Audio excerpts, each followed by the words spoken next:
ಇವತ್ತು ನಮ್ಮ ಜೊತೆಗಿರುವವರು ಶ್ರೀ ಷಣ್ಮುಖ ಹೆಬ್ಬಾರ್, ಶ್ರೀಮನ್ಮಧ್ವ ಸಿದ್ಧಾಂತ ಪ್ರಬೋಧಕ ಸಂಸ್ಕೃತ ಮಹಾವಿದ್ಯಾಲಯ ಉಡುಪಿ ಇದರ ಪ್ರಾಧ್ಯಾಪಕರು.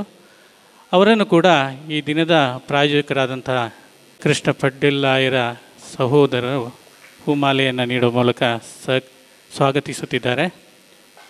ಹಾಗೆ ತಮಗೆಲ್ಲರಿಗೂ ವಂದನೆಗಳು. ಇಂದಿನ ದಿನದ ಕಾರ್ಯಕ್ರಮದ ಒಂದು ಸಣ್ಣ ಬದಲಾವಣೆ. ಸಮಾರೋಪ ಸಮಾರಂಭದಲ್ಲಿ ಇವರ ಸಮಾರೋಪ ಭಾಷಣ ಅಂತ ಇತ್ತು. ಆದರೆ ಆಚಾರ್ಯರ ವಿನಂತಿಯಂತೆ ಷಣ್ಮುಖಾಚಾರ್ಯ ಮಾತನ್ನು ನಾನು ಕೇಳಬೇಕು, ಅದಕ್ಕೋಸ್ಕರ ಅವರ ಮಾತನ್ನು ಪ್ರಥಮವಾಗಿ ನನಗೆ ಕೇಳಬೇಕು ಅಂತ ಹೇಳೋದಕ್ಕೆ ಅವರಿಗೆ ಆಚಾರ್ಯರು ತಮ್ಮ ಆಸೆಯನ್ನು ವ್ಯಕ್ತಪಡಿಸಿದ್ದಾರೆ. ಅದಕ್ಕೋಸ್ಕರ ಸುಮಾರು 15ರಿಂದ 20 ನಿಮಿಷಗಳ ಕಾಲ ಶ್ರೀ ಷಣ್ಮುಖ ಹೆಬ್ಬಾರ್ ತಾವು ಮಾತನಾಡಬೇಕು ಅಂತೇಳಿ ವಿನಂತಿಸಿಕೊಳ್ಳುತ್ತಿದ್ದೇನೆ. ಶ್ರೀ ಷಣ್ಮುಖ ಹೆಬ್ಬಾರ್ ಇವರಿಗೆ ಹಸ್ತಾಂತರಿಸುತ್ತಿದ್ದೇನೆ. ತಮಗೆಲ್ಲರಿಗೂ ವಂದನೆಗಳು. ಹಾಗೆ ಯಾವತ್ತೂ ನಾನು ಹೇಳುವಂತೆ ತಮ್ಮೆಲ್ಲರ ಮೊಬೈಲ್ ಫೋನ್ಗಳನ್ನು ದಯವಿಟ್ಟು ಸೈಲೆಂಟ್ ಮೋಡ್ಗೆ ಹಾಕಿ. ಯೋ ನಮಃ ಹರಿ ಓಂ. ಜನ್ಮಾದ್ಯಸ್ಯ ಯತೋನ್ಮಯಾದಿತರತಶ್ಚಾರ್ಥೇಷ್ವಭಿಜ್ಞಸ್ವರಾಟ್ ತೇನೇ ಬ್ರಹ್ಮ ಹೃದಯ ಆದಿಕವಯೇ ಮುಖ್ಯಂತಿ ಯಂ ಸೂರಯಃ ತೇಜೋ ವಾರಿ ಮೃದಾಂ ಯಥಾ ವಿನಿಮಯೋ ಯತ್ರ ತ್ರಿಸರ್ಗೋ ಮೃಷಾ ಧಾಮ್ನಾ ಸ್ವೇನ ಸದಾ ನಿರಸ್ತಕುಹಕಂ ಸತ್ಯಂ ಪರಂ ಧೀಮಹಿ. ಶ್ರೀ ಗುರುಭ್ಯೋ ನಮಃ ಹರಿ ಓಂ. ನಾರಾಯಣಂ ನಮಸ್ಕೃತ್ಯ ನರಂ ಚೈವ ನರೋತ್ತಮಂ ದೇವೀಂ ಸರಸ್ವತೀಂ ವ್ಯಾಸಂ ತತೋ ಜಯಮುದೀರಯೇತ್. ಶ್ರೀ ಗುರುಭ್ಯೋ ನಮಃ ಹರಿ ಓಂ. ಭಾಗವತ ಜನಪ್ರಿಯನಾದ ಆ ನಾರಾಯಣನನ್ನು, ವಿಷ್ಣುಮೂರ್ತಿಯನ್ನು ನಮಿಸುತ್ತಾ ನಮಗೆ ಭಾಗವತ ಪುರಾಣವನ್ನು ಲೋಕಕ್ಕೆ ನೀಡಿದಂತಹ ಅದೇ ನಾರಾಯಣನ ವೇದವ್ಯಾಸ ರೂಪವನ್ನು ಸ್ಮರಿಸುತ್ತಾ ಈ ಭಾಗವತ ಸಪ್ತಾಹದ ಕೊನೆಯಲ್ಲಿ ಇದು ದೊಡ್ಡ ಜ್ಞಾನಯಜ್ಞ. ಕೃಷ್ಣದೇವರ ಗೀತೆಯಲ್ಲಿ ಹೇಳುವಂತೆ ನಾನಾ ರೀತಿಯಾದಂತಹ ಯಜ್ಞಗಳಿದ್ದಾವೆ. ಆ ಎಲ್ಲ ಯಜ್ಞಗಳಲ್ಲಿಯೂ ಕೂಡ ಅತ್ಯಂತ ಶ್ರೇಷ್ಠವಾದದ್ದು ಜ್ಞಾನಯಜ್ಞ ಅಂತ. ನಾವು ಮಾಡುವಂತಹ ದ್ರವ್ಯಯಜ್ಞ ಅದು ತುಂಬ ಕಡಿಮೆ ಮಟ್ಟದ್ದು. ಎಲ್ಲವೂ ಕೂಡ ಜ್ಞಾನದಲ್ಲಿ ಪರಿಸಮಾಪ್ತಿ ಆಗ್ತದೆ ಅಂತ ಹೇಳ್ತಾರೆ. ಅಂತಹ ಜ್ಞಾನಯಜ್ಞದ ಕೊನೆಯಲ್ಲಿ ಅವಭೃತ, ಎಲ್ಲ ಯಜ್ಞದ ಕೊನೆಯಲ್ಲಿ ರಥೋತ್ಸವ ಆಗ್ತದೆ, ರಥೋತ್ಸವದ ಕೊನೆಯಲ್ಲಿ ಅವಭೃತ ಇರ್ತದೆ. ದೊಡ್ಡ ದೊಡ್ಡ ಯಜ್ಞಗಳಾದಾಗಲೂ ಕೂಡ ಕೊನೆಯಲ್ಲಿ ಅವಭೃತ ಸ್ನಾನ ಅಂತ ಲೆಕ್ಕ. ಯಜ್ಞದಲ್ಲಿ ಪಾಲ್ಗೊಳ್ಳಿಕ್ಕೆ ಪೂರ್ತಿಯಾಗಿ ಆಗದೇ ಇದ್ದರು ಅಥವಾ ಯಜ್ಞದಲ್ಲಿ ದ್ರವ್ಯಗಳನ್ನು ಕೊಟ್ಟು ಪೂರ್ತಿಯಾಗಿ ಸಹಕಾರ ನೀಡಲಿಕ್ಕೆ ಆಗದೇ ಇದ್ದರು 7-8 ದಿನದ 15 ದಿನದ ಉತ್ಸವ ಆಗುವಾಗ ಮನೆ ಬಿಟ್ಟು ದೇವಸ್ಥಾನದಲ್ಲಿ ಕೂಡಲಿಕ್ಕೆ ಆಗುವುದಿಲ್ಲ. ಆದರೂ ಆ ಸಮಗ್ರ ಯಜ್ಞದ ಉತ್ಸವದ ಫಲವನ್ನು ಪಡಿಬೇಕು ಅಂತಾದರೆ ಏನು ಮಾಡಬೇಕು ಅಂತಂದರೆ ಅವಭೃತಕ್ಕೆ ಬಂದರೆ ಸಾಕು. ಅವಭೃತಕ್ಕೆದಲ್ಲಿ ಭಾಗವಹಿಸಿದರೆ ಆ ಸಮಗ್ರ ಯಜ್ಞದ ಫಲವನ್ನು ಪಡಿಲಿಕ್ಕೆ ಸಾಧ್ಯ ಉಂಟು. ಆದ್ದರಿಂದ ಕೊನೆಯಲ್ಲಿ ಬರಬೇಕು ಅಂತ ಹೇಳಿದ್ದಕ್ಕೆ ಒಪ್ಪಿಕೊಂಡದ್ದು ಈ ಅವಭೃತ ಸ್ನಾನವನ್ನು ಮಾಡಬೇಕು. ಕೊನೆಯಲ್ಲಿ ಪಾಲ್ಗೊಂಡ್ರೆ ಬಹಳ ದೊಡ್ಡದಾದಂತಹ ಫಲಕ್ಕೆ ಭಾಗಿಯಾಗ್ತೇನೆ ಎಂಬ ದೊಡ್ಡ ಒಂದು ರೀತಿಯ ಆಸೆಯಿಂದ ಇಲ್ಲಿಗೆ ಬರಲಿಕ್ಕೆ ಒಪ್ಪಿಕೊಂಡದ್ದು. ಯದ್ಯಪಿ ಭಾಗವತ ಸಪ್ತಾಹ ಅದು ಬಹಳ ದೊಡ್ಡದು. ಆಚಾರ್ಯರು 7 ದಿನದಿಂದ ಮಾಡ್ತಾ ಇದ್ದಾರೆ. ಪ್ರಧಾನ ಅಧ್ವರ್ಯುಗಳಾಗಿ ದೇವರಿಗೆ ಅತ್ಯಂತ ಪ್ರಿಯವಾದ ಜ್ಞಾನಯಜ್ಞವನ್ನು ಮಾಡ್ತಾ ಇದ್ದಾರೆ. ನಾನು ಸಮಾರೋಪ ಭಾಷಣ ಮಾಡಬೇಕು ಅಂತ ಹೇಳಿದಾಗ ಅಂದುಕೊಂಡಿದ್ದೆ, ಬಹಳ ಜೋರಾಗಿ ಆಕಾಶ ಎಲ್ಲ ಕಪ್ಪು ಕಪ್ಪಾಗುವಂತೆ ಮೋಡ ಆವರಿಸಿ ಗುಡುಗು ಗಡಬಡಿಸಿ ಬಹಳವಾಗಿ ಮಿಂಚು ಬಂದು ಜೋರಾಗಿ ಮಳೆ ಸುರಿತಾ ಇರುವಾಗ ನಳ್ಳಿಯಲ್ಲಿ ನೀರು ಬಂದರೆ ಅದಕ್ಕೇನು ಬೆಲೆ ಇದೆ? 7 ದಿನದಿಂದ ನಿರಂತರವಾಗಿ ಕೃಷ್ಣದೇವರು ಗೋವರ್ಧನಗಿರಿಯನ್ನು ಎತ್ತುವಾಗ 7 ದಿನಗಳ ಕಾಲ ಮಳೆ ಸುರಿಯಿತಂತೆ. ಹಾಗೆಯೇ ನಿರಂತರವಾಗಿ ಅದನ್ನು ನಾನು ವರ್ಣಿಸಬೇಕು ಅಂತಿಲ್ಲ. ಲಾಡು ಹೇಗುಂಟು, ಹಲವ ಹೇಗುಂಟು ಅಂತ ಕೇಳಿದರೆ ಅದು ಲಾಡು, ಅದು ಹಾಗುಂಟು ಹೀಗುಂಟು, ಅದರ ಬಣ್ಣ ಆಕಾರ ಎಲ್ಲ ಹೇಳಿದರೆ ಅದು ರುಚಿ ನೋಡಿದವನಿಗೆ ಈ ವಿವರಣೆ ಅತ್ಯಂತ ಕ್ಷುಲ್ಲಕ ಅಂತ ಅನ್ನಿಸ್ತದೆ. ಆಚಾರ್ಯರ ಪ್ರವಚನದ ಧಾರೆ ಅದು ಹೇಗೆ ಅಂತ ನನಗೆ ಗೊತ್ತು, ನಿಮಗೂ ಗೊತ್ತು. ನಾನು ತುಂಬ ವರ್ಷಗಳ ಕಾಲ ಆಚಾರ್ಯರ ಪ್ರವಚನವನ್ನು ಕೇಳಿದ್ದೇನೆ. ಆಚಾರ್ಯರ ಒಡನಾಡಿಯಾಗಿ 2 ವರ್ಷಗಳ ಕಾಲ ಉಡುಪಿಯಲ್ಲೂ ಕೂಡ ಅವರ ಜೊತೆಗೆ ಇದ್ದೆ. ಆಚಾರ್ಯರ ಮಾತು ಏನು, ಅವರ ಜ್ಞಾನ ಏನು, ಅವರ ವಿದ್ವತ್ತೆ ಏನು, ಅವರ ಆಚಾರ ವಿಚಾರ ನಿಷ್ಠೆ ಏನು, ಅದನ್ನೆಲ್ಲವನ್ನು ಕೂಡ ನಾನು ಕಂಡು ಒಂದು ಸಣ್ಣದಾದಂತಹ ಉದಾಹರಣೆಯನ್ನು ಹೇಳ್ತೇನೆ. ಹೇಳುವವರು ತುಂಬ, ಮಾಡುವವರು ಕಡಿಮೆ. ಆದರೆ ಆಚಾರ್ಯರು ಆ ವಿರಳ ಮಂದಿಯಲ್ಲಿ ಆಚಾರ್ಯರು ಒಬ್ಬರು. ಒಂದು ಉದಾಹರಣೆ, ಯಾವತ್ತೂ ಒಂದು ಬಾರಿ ನಾನು ಆಚಾರ್ಯರ ಹತ್ರ ಒಂದು ಆಚಾರ್ಯ ಸಾಲಿಗ್ರಾಮ ಕೊಡಬೇಕು ಅಂತ ಕೇಳಿದ್ದೆ. ಅದಕ್ಕೆ ಆಚಾರ್ಯರು ಆಯಿತು ಕೊಡ್ತೇನೆ ಅಂತ ಹೇಳಿದರು. ಎಷ್ಟೋ ವರ್ಷಗಳಾಗಿತ್ತು. ಮತ್ತೊಂದು ದಿನ ಯಾವುದೋ ಒಂದು ಕಡೆ ನಮ್ಮಿಬ್ಬರ ಭೇಟಿ ಆಯಿತು. ಆವಾಗ ಮತ್ತೆ ನಾನು ನೆನಪಿಸಿದೆ, ಆಚಾರ್ಯ ಹೀಗೆ ಅಂತ ಒಂದು ಹೇಳಿದ್ರಿ ಅಂತ. ಹೌದಾ, ಸರಿ, ನನಗೆ ಅದು ಮರೆತು ಬಿಟ್ಟಿದ್ದೇನೆ ಕಾಣ್ತದೆ. ಆದರೆ ನಾನು ಕೊಟ್ಟ ಮಾತು ಯಾವತ್ತಿಗೂ ಕೂಡ ಅದು ಉಳಿದು ಬಿಡಬಾರ್ದು ಅಂತ ಆ ಕ್ಷಣದಲ್ಲೇ ಒಂದು ಸಾಲಿಗ್ರಾಮ, ಅದು ಕೂಡ ಏನು, ಅವರು ಸೋದೆ ಸ್ವಾಮಿಗಳ ಜೊತೆಗೆ ಹಿಮಾಲಯಕ್ಕೆ ಹೋದಾಗ, ಗಂಡಕಿಗೆ ಹೋದಾಗ ಸ್ವತಃ ಅವರು ತಂದದ್ದು. ಅದು ಆ ಯಾತ್ರೆಯ ಸ್ಮಾರಕವಾಗಿ ಅವರಲ್ಲಿ ಆಯಿತು ಸಾಲಿಗ್ರಾಮ, ಒಂದು ಚಂದದ ಸಾಲಿಗ್ರಾಮ. ಅದರ ಜೊತೆಗೆ ಒಂದು ಚಿನ್ನದ ನಾಣ್ಯವನ್ನು ಇಟ್ಟು ತತ್ಕ್ಷಣದಲ್ಲಿ ದಾನ ಮಾಡಿದ್ದಾರೆ. ಅವರ ಮಾತು ಮಾತ್ರ ಅಲ್ಲ, ಕೃತಿಯೂ ಕೂಡ ಅವರ ಮಾತಿನಂತೆ ಇರ್ತದೆ.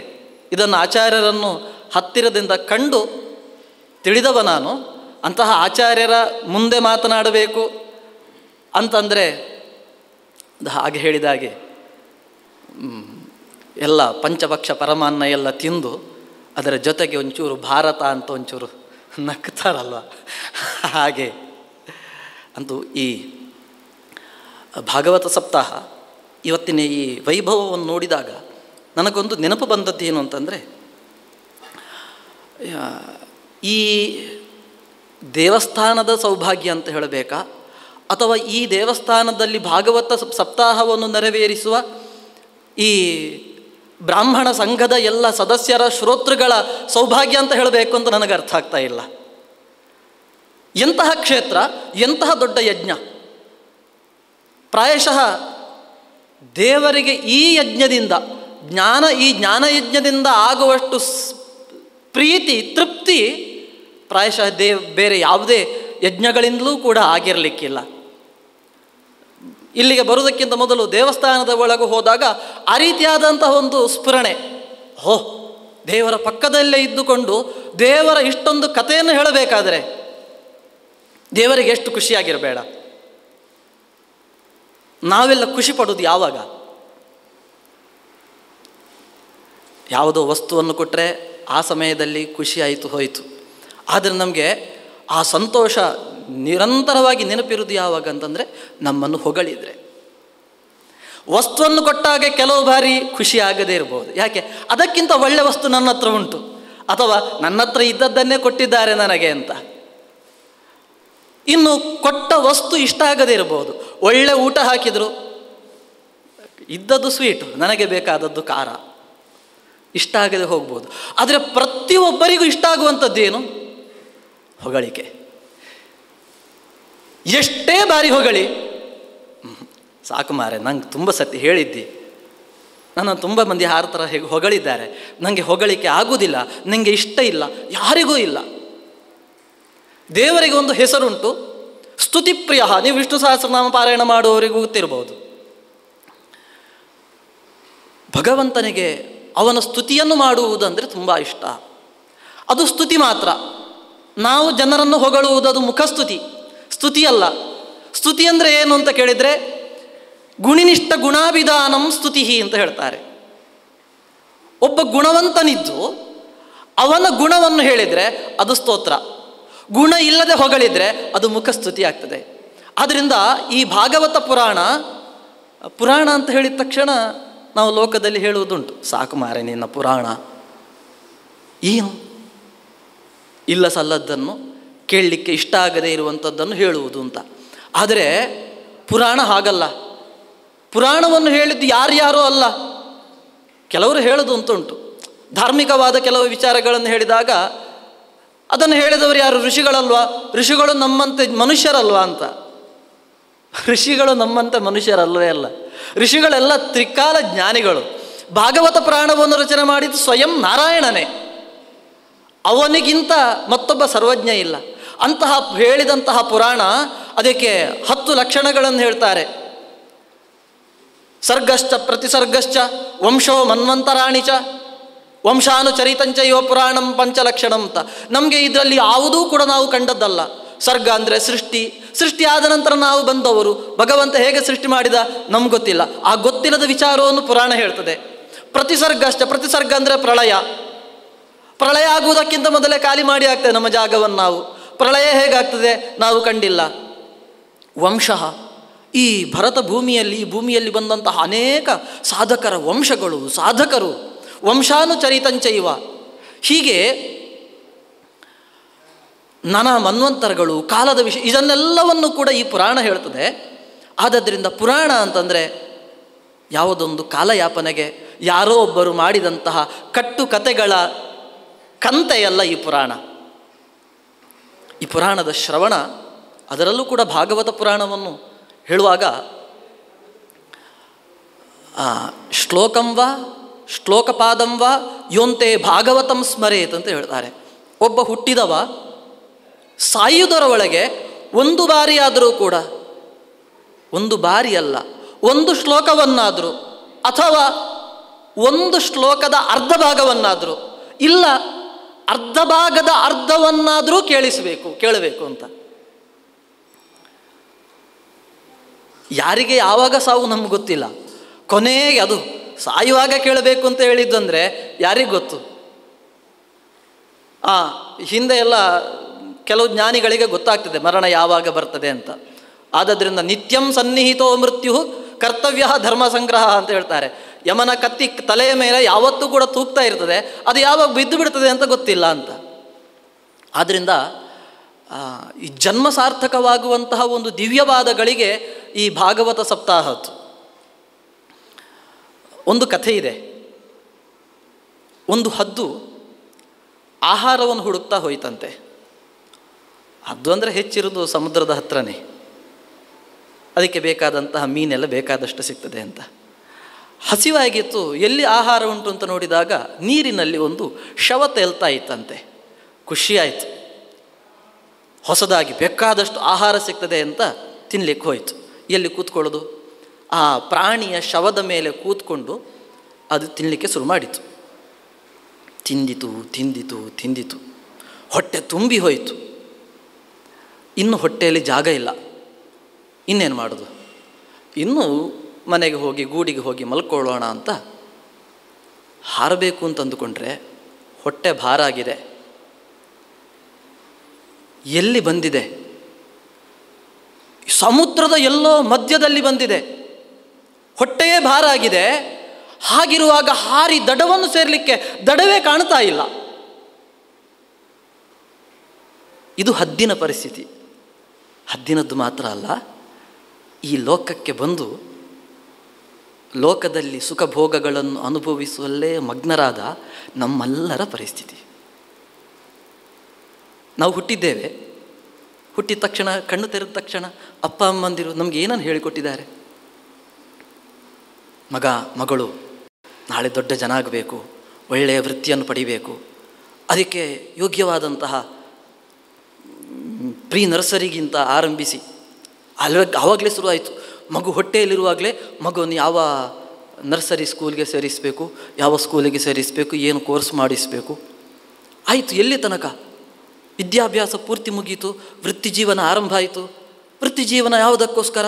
ಮತ್ತೆ ಹಣ ಸಂಪಾದನೆ ಮಾಡಬೇಕು, ಸುಖ ಭೋಗಗಳನ್ನು ಅನುಭವಿಸಬೇಕು ಅಂತ. ಕೊನೆಯ ಕಾಲದಲ್ಲಿ ಮಕ್ಕಳು ಮತ್ತೆ ಮದುವೆಯಾಯಿತು, ಮಕ್ಕಳಾಯಿತು, ಮಕ್ಕಳನ್ನು ದೊಡ್ಡದು ಮಾಡಿತು. ಮಕ್ಕಳೆಲ್ಲ ಗೂಡಿನಲ್ಲಿ ಬೆಳೆದು ರೆಕ್ಕೆ ಬಲಿತ ನಂತರ ಹಾರಿ ಹೋದರು. ಆವಾಗ ತಲೆಗೆ ಬೇರೆ ಏನು ಕೆಲಸ ಇಲ್ಲ. ಈಗ ಯೋಚನೆ ಆಯಿತು, ನಾನು ಹುಟ್ಟಿ ತನಕ ಇಲ್ಲಿ ತನಕ ಏನು ಮಾಡಿದೆ, ಅದರಿಂದ ಏನು ಪ್ರಯೋಜನ ಬಂತು? ಇದನ್ನೆಲ್ಲ ಮನುಷ್ಯ ಯೋಚನೆ ಮಾಡಿದಾಗ, ಪ್ರತಿಯೊಬ್ಬನು ಜೀವನದಲ್ಲಿ ನಾನಾ ರೀತಿಯಾದಂತಹ ಕಷ್ಟಗಳನ್ನು, ಸುಖವನ್ನು, ಎಲ್ಲವನ್ನು ಅನುಭವಿಸ್ತಾನೆ. ಆದರೆ ಇದಕ್ಕೆ ಕೊನೆ ಅಂತ ಇಲ್ಲ. ಅನೇಕ ಬಾರಿ ಅದು ನಾವು ತುರಿಸಿಕೊಂಡ ಸುಖದ ಹಾಗೆ. ಸುಖಕ್ಕೋಸ್ಕರ ಏನನ್ನು ಮಾಡ್ತೇವೆ, ಅದು ತುರಿಸಿಕೊಳ್ಳೋದು. ಎಲ್ಲ ತುರಿಸಿಕೊಂಡ ನಂತರ ಮತ್ತೆ ಗೊತ್ತಾಯಿತು ಗಾಯ ಆಗಿದೆ, ರಕ್ತ ಬರ್ತಾ ಉಂಟು, ಅದಕ್ಕೆ ಇನ್ನೇನೋ ಔಷಧವನ್ನು ಹಚ್ಚಬೇಕು ಅಂತ. ಆದರೆ ನಾವು ಕರ್ತವ್ಯಗಳ ಬಗ್ಗೆ ನೆನಪಾದಾಗ ಆವಾಗ ಸಮಯ ಎಲ್ಲ ಮೀರಿರ್ತದೆ. ಪ್ರತಿಯೊಬ್ಬನಿಗೂ ಹುಟ್ಟಿದವನಿಗೆ ಧರ್ಮಾರ್ಥ ಕಾಮ ಮೋಕ್ಷಗಳು ಪುರುಷಾರ್ಥಗಳು, ಅದರಲ್ಲಿ ಧರ್ಮವನ್ನು ಆಚರಿಸಲಿಲ್ಲ, ಬರೇ ಅರ್ಥಕಾಮಗಳಿಂದ ಜೀವನವನ್ನು ಸವೆಸಿದೆ. ಧರ್ಮಾಚರಣೆ ಮತ್ತು ಮೋಕ್ಷ ಸಾಧನೆಗೆ ಯಾವುದೇ ಸಾಧನೆ ಇಲ್ಲ ಅಂತ ಕೊನೆಗೆ ನೆನಪಾದಾಗ ಏನನ್ನು ಮಾಡಲಿಕ್ಕಾಗುವುದಿಲ್ಲ. ಆದದ್ರಿಂದ ನಮಗೆ ನಿರಂತರ ಸ್ಮರಣೆ ಬರಬೇಕು. ನಮಗೆ ಮರೆತು ಹೋಗೋದು ಜಾಸ್ತಿ. ಒಂದನೇ ದಿನ ಏನು ಕತೆ ಹೇಳಿದ್ದಾರೆ ಅಂತ ನೆನಪಿರ್ಬೋದು ಕೆಲವರಿಗೆ, ಆದರೆ ಮರೆತು ಬಿಟ್ಟವರು ಕೂಡ ಹೆಚ್ಚಿರ್ತಾರೆ. ಎಲ್ಲರಿಗೂ ಕೂಡ ಅದು ಒಬ್ಬೊಬ್ಬರಿಗೆಲ್ಲ ಮರವಿನ ಲಕ್ಷಣ ಎಲ್ಲರಲ್ಲೂ ಇರ್ತದೆ. ಆದದ್ರಿಂದ ಭಾಗವತ ಪುರಾಣದ ಬಗ್ಗೆ ಹೇಳುವಾಗ ಮೊದಲಿಗೆ ಹೇಳ್ತಾರೆ, ಧರ್ಮ ಪ್ರೋಜ್ಜಿತ ಕೈತವ ನಿರ್ಮತ್ಸರಾಣಾಂ ಸತಾಂ ಅಂತ ಹೇಳ್ತಾ ಭಾಗವತವನ್ನು ಆಲಯಂ ಕೊನೆಯ ಲಯದ ತನಕನೂ ಕೂಡ ಕೇಳಿ ಅಂತ. ಅಂದರೆ ಒಂದು ಬಾರಿ ಸಪ್ತಾಹವನ್ನು ಕೇಳಿ ಆನಂತರ ನಮಗೆ ಭಾಗವತ ಸಪ್ತಾಹ ಎಲ್ಲ ಕೇಳಿ ಆಯಿತು, ಇನ್ನೇನು ಕೇಳಲಿಕ್ಕಿಲ್ಲ ಅಂತ ಸುಮ್ಮನಾಗಬೇಡಿ, ಆಲಯಂ ಕೊನೆಯ ತನಕನೂ ಕೂಡ ಕೇಳಿ ಅಂತ. ಅನೇಕ ಬಾರಿ ಹಾಗೆ ಆಗೋದುಂಟು. ಸಪ್ತಾಹಕ್ಕೆ ಬನ್ನಿ, ನಡೀತಾ ಉಂಟು ನಮ್ಮಲ್ಲಿ ಪುತ್ತೂರು ಬೋಳುವಾರು ವಲಯದಲ್ಲಿ ಸಪ್ತಾಹ ನಡೀತಾ ಉಂಟು ಬನ್ನಿ ಅಂತ ಹೇಳಿದಾಗ, ಅದು ಅವತ್ತೊಂದು ಸತಿ ನಮ್ಮ ಸಂಬಂಧಿಕರ ಮನೆಯಲ್ಲಿ ಒಂದು ಸಪ್ತಾಹ ಆಗಿತ್ತು, ನಾನು ಸಪ್ತಾಹ ಎಲ್ಲ ಕೇಳಿದ್ದೇನೆ ಅಂತ ಹಿಂದೆ ಜಾರುವವರು ಇರ್ತಾರೆ. ಆದರೆ ಅದೆಲ್ಲ ನೆನಪಿರ್ತದ? ಅದೆಲ್ಲ ನೆನಪೇ ಇರೋದಿಲ್ಲ. ನಾವು ಊಟಕ್ಕೆ ಬನ್ನಿ ಅಂತ ಹೇಳಿದಾಗ, ಅಲ್ಲ ನಾನು ಊಟ ಮೊನ್ನೆ ಎಲ್ಲ ಊಟ ಮಾಡಿ ಆಗಿದೆ, ಮತ್ತೆ ಇವತ್ತು ಪುನಃ ಊಟಕ್ಕೆ ಬನ್ನಿ ಅಂತ ಹೇಳಿದಾಗ ಬೇಡ ಅಂತೇವಾ? ಇಲ್ಲ, ಊಟಕ್ಕಾಗುವಾಗ ಬೇಡ ಅಂತ ಹೇಳುವುದಿಲ್ಲ. ಯಾಕೆ? ಅದು ನಿನ್ನೆ ಊಟ ಮಾಡಿದ್ದು ಇವತ್ತು ಕರಗಿ ಹೋಗಿ ಆಗಿದೆ, ಇವಾಗ ಮತ್ತೆ ಹಸಿವಾಗ್ತಾ ಉಂಟು ಅಂತ. ಹಾಗೆಯೇ ನಾವು ಕೇಳಿದ್ದು ಅದು ಮತ್ತೆ ಮತ್ತೆ ಮರೆತು ಹೋಗ್ತದೆ. ಅದರಲ್ಲಿಯೂ ಆಚಾರ್ಯರ ಮಾತು ಹೇಗೆ ಅಂತ ನನಗೂ ಗೊತ್ತುಂಟು, ನಿಮಗೂ ಗೊತ್ತುಂಟು. ಎಷ್ಟು ದೂರ ಹೋದವನನ್ನು ಕೂಡ ಹಿಂದೆ ಎಳೆದು ತರುವಂತಹ ಮಾತು ಅವರದು. ನಮಗೆ ಎಚ್ಚರಿಸುವಂತಹ ಮಾತು ಬೇಕು, ಅದು ಎಲ್ಲರಲ್ಲಿ ಇರುವುದಿಲ್ಲ. ಆಚಾರ್ಯರದ್ದು ಮಾತು ಹೇಗಿರ್ತದೆ ಅಂತಂದರೆ, ಅದು ಸ್ವೀಟು ಇರ್ತದೆ, ಅದರಲ್ಲಿ ಖಾರನೇ ಇರ್ತದೆ, ಕ್ರಿಸ್ಪಿಯೂ ಕೂಡ ಆಗಿರ್ತದೆ.